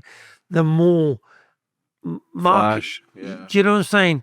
But it's an easy selling point. It's easy to brainwash people. Yeah. Anybody can get a lease car. People can wear fair Rolexes and people will still be, how did you get that? I don't mean fuck all. Yeah, Either. no. It doesn't make the man. James, let me tell you something. My wife's got lovely bags. And I will say that. And my wife, I'm very proud of her. Because if she goes anywhere, and we was out with you and your missus, and she didn't know your missus, and she knew your missus didn't have a Chanel bag or whatever bag it is, my wife would go to the shop, buy a loaf of bread, chuck the loaf of bread out, and chuck her bag in a Tesco bag and put it, because Carol, you've never been like that, have you? She won't show out. She wouldn't show to people to make you feel Small. uneasy. Yeah. And that's... And people do. Yeah, and People Carol's a very traditional travelling woman. You know, look, everywhere we go, you see who she is. But she'll never put anybody down. Always got a good word for everybody. And she'll try to be nice. Yeah, but there's no tradition anymore. Not just the travel community, but any community. That's why divorce rates through the roof. That's why everyone's struggling. You don't get married. My mum and dad were married at 17. With each other for 36 years before my dad's passing, God bless him. But there's no tradition anymore. Everything's confusing. The women want to be masculine now, and the men are becoming more feminine. Roles have reversed. Men are becoming so Hold on fucking... there, James. Pull up there. Pull that reins up, boy. Every woman... Everybody behind every man is a better woman. They always say that. Yeah. You trying to get me in trouble with the wife? Yeah. But I always say the universe revolves round women. Women are the salt of the earth. The way they can carry a baby, the way they nurture, the way they love. And people talk about men being protectors. But have you ever seen a woman protect her kids? Have you ever seen how far a woman goes? Women could kill just as easy as the man. Yeah. And men are vulnerable. We're vulnerable. We don't fucking speak about our emotions and feelings and all that shit. Unfortunately, let me tell you what I got in life. You know, what I have got in life, I'm very well breached. But people will look at me, and it's annoying. It does annoy me, and they go, he got that. But if it wasn't for my lady wife, we wouldn't have had that. Do you know what I'm saying? She was the one that took the money, put a pin in it, and put it in the cupboard, so to speak. She saved it. If it wasn't for the wife of the family, you know, got old people but everything that we've got, I've got to thank my lady wife for, because she's been behind me all the way, you know, and she let me run, she let me go. And then she'd say, Keith, told you not to do that, should have done that. So I listened. You got to stand back and listen sometimes, James. And this is with all the community, every community, they have to stand back, pull the handbrake up, think, don't keep running all the time. You have to pull back and think of everybody. It's just not you today. It's everybody around you. And this is why I like to keep to we had my niece over yesterday, and Steve's, is he tiny, Carol? Yeah. And funny, good story this is. My brother Lawrence rings me up. He said, Keith, he said, Kelly's got a gorgeous chavvy. I went, oh, go away, you crank. Tell me what you think. Invite him over to come over Sunday lunch. He said, if you don't like him, beat him off out of it. So I've got in my mind that this boy's going to walk in the door and I'm going to backhand him up the road because I don't want him around my niece. Good point. Yeah. Because my brother's already paid. So I said, why you? No, I want your advice, here, Keith. I said, all right, Lawrence. So his name's, everybody calls him Lally, but I'm the only one who calls him Lawrence. Fuck me, James. He's got the motor. He's your right. Fucking pair of shoulders on him like that. He's a personal trainer, personal bodyguard, and a kickboxer. I'm fucked. I'm proper fucked here now. And he looked at me, he said, what do I call you? He said, I'm not a traveller. I said, well, you know, and he's tight. You can see he's tight. But and he's just diagnosed with cancer, just got over it. Thank God for that. And he said, do I call you sir, Keith, or Uncle Keith? He said, so what do I call you, Keith? I said, don't be brazen. I said, if you're coming, I took to him straight away. And he got lovely kids, and they got absolutely lovely, lovely kids. And was there yesterday, still called. So if you got that 100 years ago, or 50 years ago, my niece would have had to left the country. to be with this fella. He's so good. And I'm so proud of him. So proud of him. So proud of him. Did they get in? Is he adapted okay to the sort of families? Any good. I'm telling you, he's really good. And he's he's That's what you want, isn't it? Yeah. But don't cut him up in a motor. Because my niece, they say she takes after me. Because I'm every year I seem to get locked up. I don't know why. Do you know what I mean? I don't take shit. I just backhand them. Do you know what I mean? And the other day he said that Lenny was talking to me. This is the boy. He's their son Lenny. Lovely, very sweatback. But I ain't just saying it. He's handsome. He is. He looks like what I wish I was looking at him. He said, Uncle Keith. He said, these cranky cunts here. Man's cut us up. He should have coursed him for an hour in the motor. End up swinging, jumping out the motor. And what's her name? Roma. She does this boxing. She's very good at it. She she's a very good boxer. And she slid across the bonnet like Starsky and Hutch, ripped the woman out the car. No, we don't want trouble. And she said, Uncle Keith, I take after you. I said, no, you take after. But he's nice, and he goes. Such a lovely, and I'm so proud. But years ago, when I first met him, I thought, got to hit this boy with a bar of iron because I ain't going to put this boy down. But it's nice. So that's what I'm saying, James, how it's changed. And it's going down so fast. And there's only likes of Peter, I can say, that he's kept what he is, like me. Tony Barney, another one, isn't he, Cal? He's another one. Very nice. Very nice. His wife's lovely people. Not Paddy Doherty. There's another one. Man's a gentleman. An absolute gentleman. Because I don't understand what he says. Well, story me and Paddy. I'll tell you a story about me and Paddy. I was at Epsom one day. The boy said, go at the top and have a beer. So I'm walking along, thinking to myself, walks in this pub there, and it's packed full of Irish travellers. So I've walked in there, and everybody's looked at me.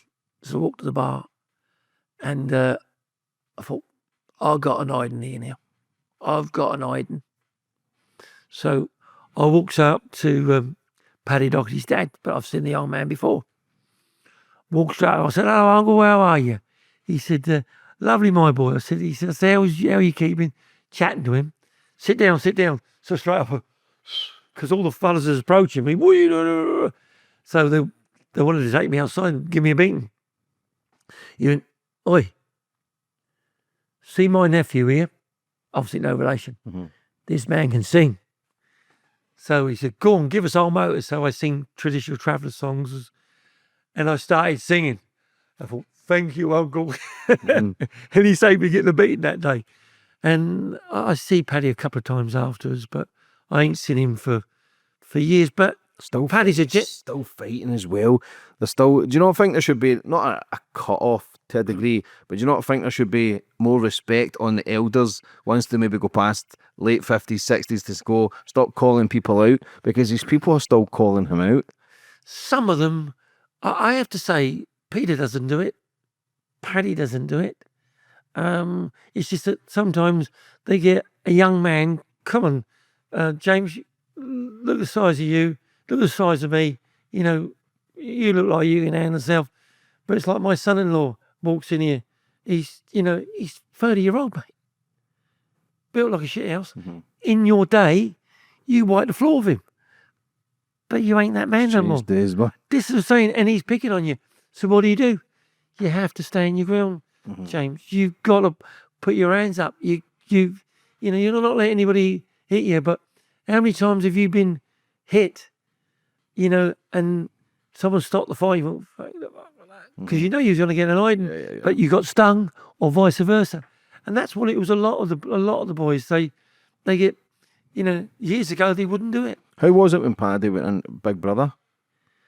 How was that in the community? Because he was loved. People loved him. I think it done a lot for the community. But how was it? How was he treated inside it when he went on TV? What, you mean the Travellers? Yeah, What thought of him? because we went in Big Brother, didn't he? Yeah, he went in Big Brother, but tell me the angle what you're saying on that one, James. Like, because obviously a lot of people don't speak out in the chat. It's like the mafia and stuff. Nobody speaks out at school. Yeah. But he was going on there just kind of being himself, and Is it?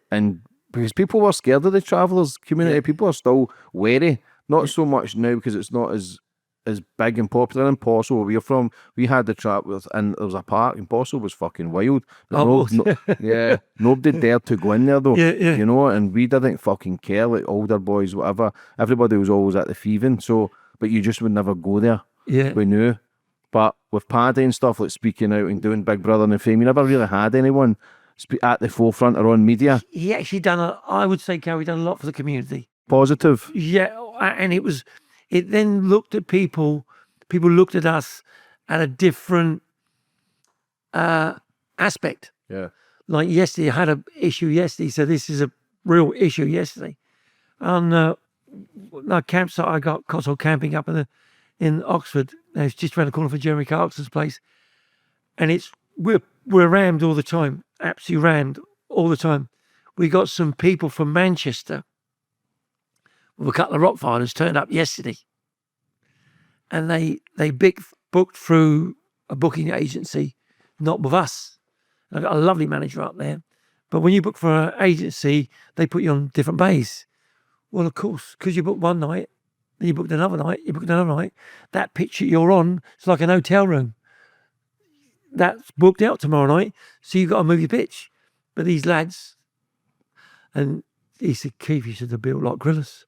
He said, they really are hard men. He said, Keith, I've called the police on them. I was like, please. So with that, the police just turned up. This is yesterday. It was so funny, wasn't it, Cal? So funny. They wouldn't go. This is a police officer. He said, you do realise who you're living on, where you're living on? I said, what do you mean? He said, well, you're camping on. He said, it's Keith Dighton. He said, he does bare knuckling. He's got a book out. He said, he's on the way with 3 van loads. Because I said, if I've got to come up there, I'll bring a few boys up there. I said, and they're going to be pulled off. It ain't going to go nice. So I said, but just tell the boys, please, we don't want it. Well, he's there, the police heard him.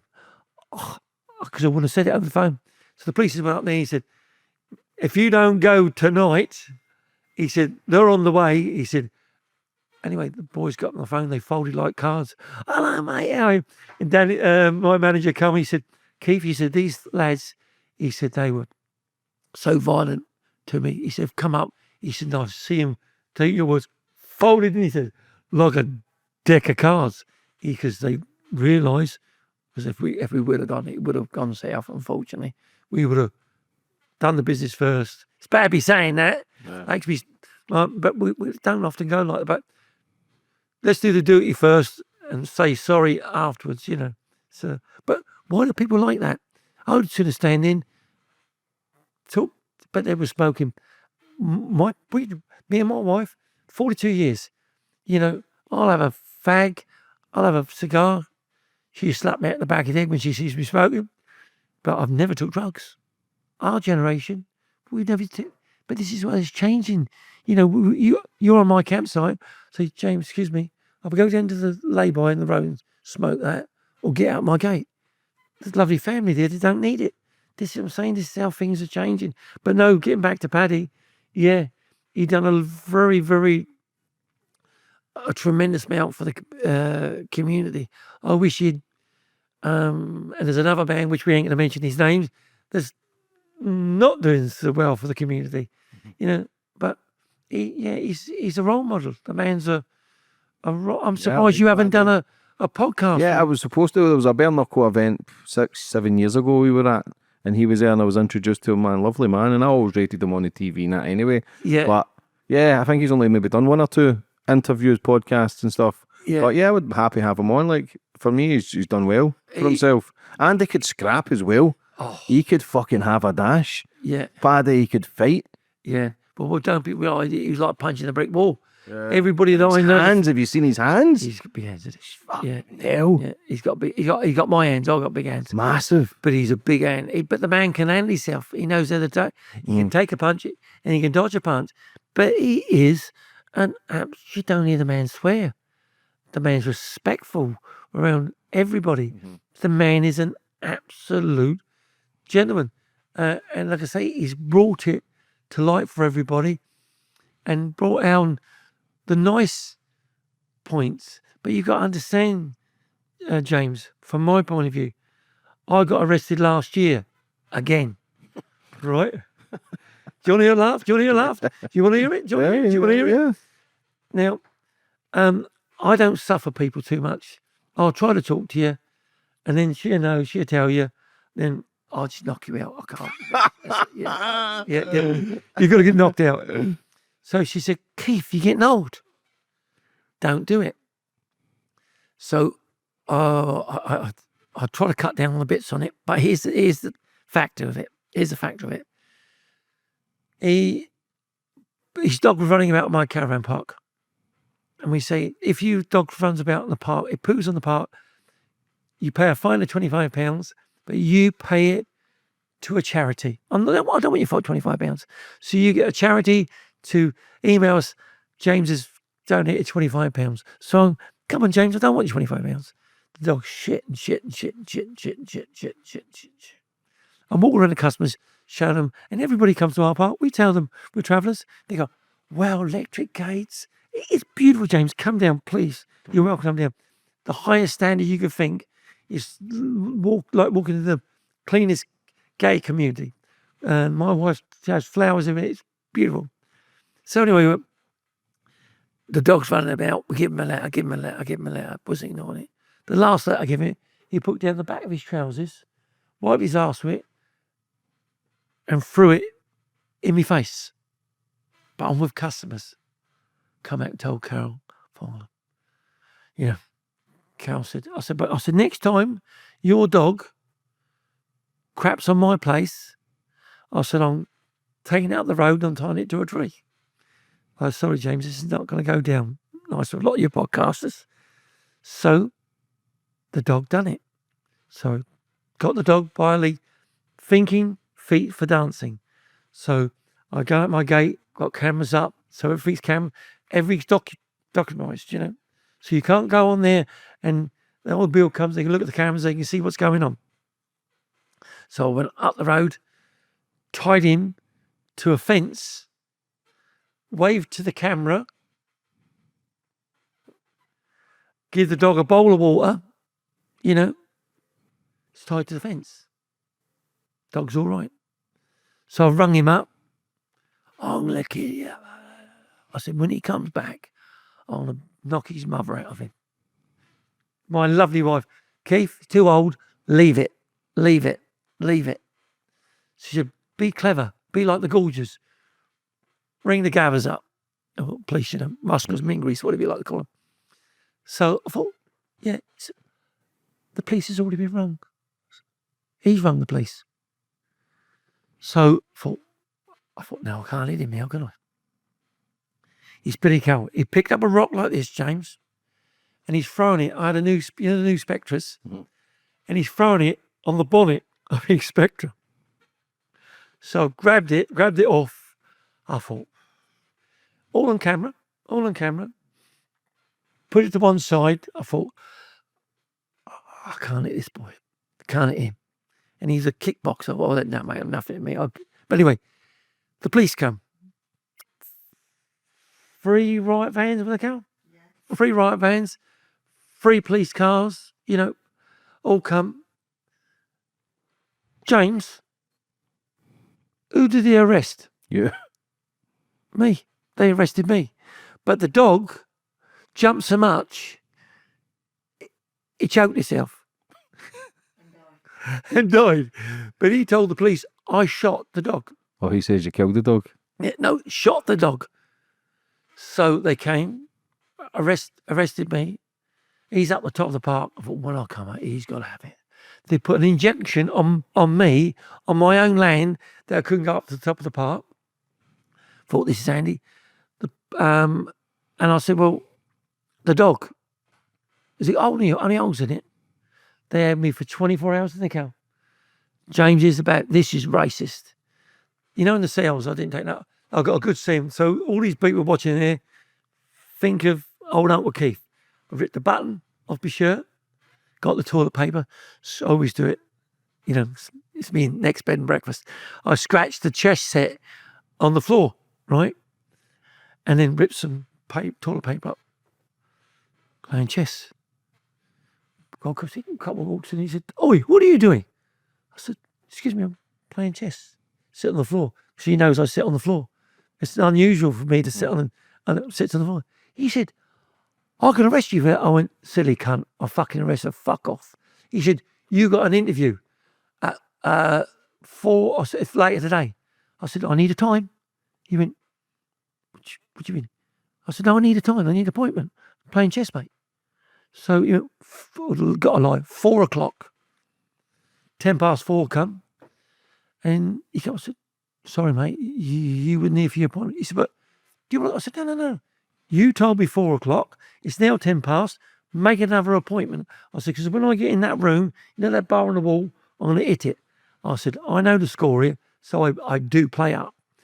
But I was there 24 hours. Every cell across the front of me and the side of me, Jane, Bill, Harry was in it. "We've got a menu here. What would you like for lunch? What would you like for tea?" What? They never gave me a fucking glass of water. Not a fucking glass of water. But you're from the travelling community. So fucking what? I deserve the... So that's what you call bad. And I was on bail for how long, Carol? I was on bail for a long, you know, police bail. Yeah, a couple of years on it, yeah. No, it's 6 months, will it count? It gets funnier now. It gets funnier. It does get even more funnier. They only had to take the man's closed circuit TV. So I said, "Well, where's the autopsy on the dog?" They didn't do an autopsy on the dog. And then finally came back to me, kept on coming in the middle of the night, didn't they? Getting me out of bed, you know. They didn't do the autopsy, prove I didn't do it. And then they come to me, sat on the wall, and he said, "Keith, all the allegations that he done against you is total lies. Would you like to press charges on him?" I said, "Why do I want to press charges on him?" I said, "I don't want to press charges on him." He said, "But everything he said was lies." He said, "We proved." I said, "Well, why don't you?" He said, "Well, you are travellers. You're known to the police." I said, "But it was known." He said, "So what? Do you want to?" I said, "No, don't want to press charges." I said, he said, "Why is that?" I said, "His caravan's up the top. He give 95 grand for his caravan. So nothing like honesty." I rung him up and I bid him 12 grand for it, didn't I? Wasn't even that. So I got his caravan off him for 12 grand and then sold it for 95. So it was a bonus, wasn't it? Yeah, it was a win-win. Yeah, so there's no win. But like I say, James, we ain't the people that people think we are. And via this book, I think it will make people understand what today's society is and help people to come and talk to us. And, you know, at the Cotswolds, everybody coming into my park in the Cotswolds camping, everybody come there. We've got so much repeat people because they love the wagons. Everybody goes, they remember Carol, of course she's, and they also, of course she's a proper pikey. They don't mean no harm. We don't mind. And all our customers know we're travellers. And they love it because I sit with my customers and I've got time, and time for all of them. I didn't know that, Keith. I didn't know that, Keith. And then some of my customers turn up there and a little boy comes to me, "Keith, it's my birthday." Put my hand in my pocket, give him a score. You don't do that. This is what you got to do. Yeah. It's tradition, James, isn't it? How you feeling today, brother? We ain't fighting today, are we? Nah, today, it's Sunday, bro. It's the day of the rest. Yeah, no, good day. Nice chat to you, to be frank. But yeah, thanks for having me on board. Anytime. Hope you enjoyed it. But get that appointment with Paddy, because... Yeah, definitely, brother. Yeah. Keith, but listen, it's an absolute pleasure for coming on today. For people, go and buy the book. It's a great read and it's very fascinating. Hopefully you can turn that into a movie. And yeah, listen, I wish you all the best for the future, brother. God bless. God bless. Take care.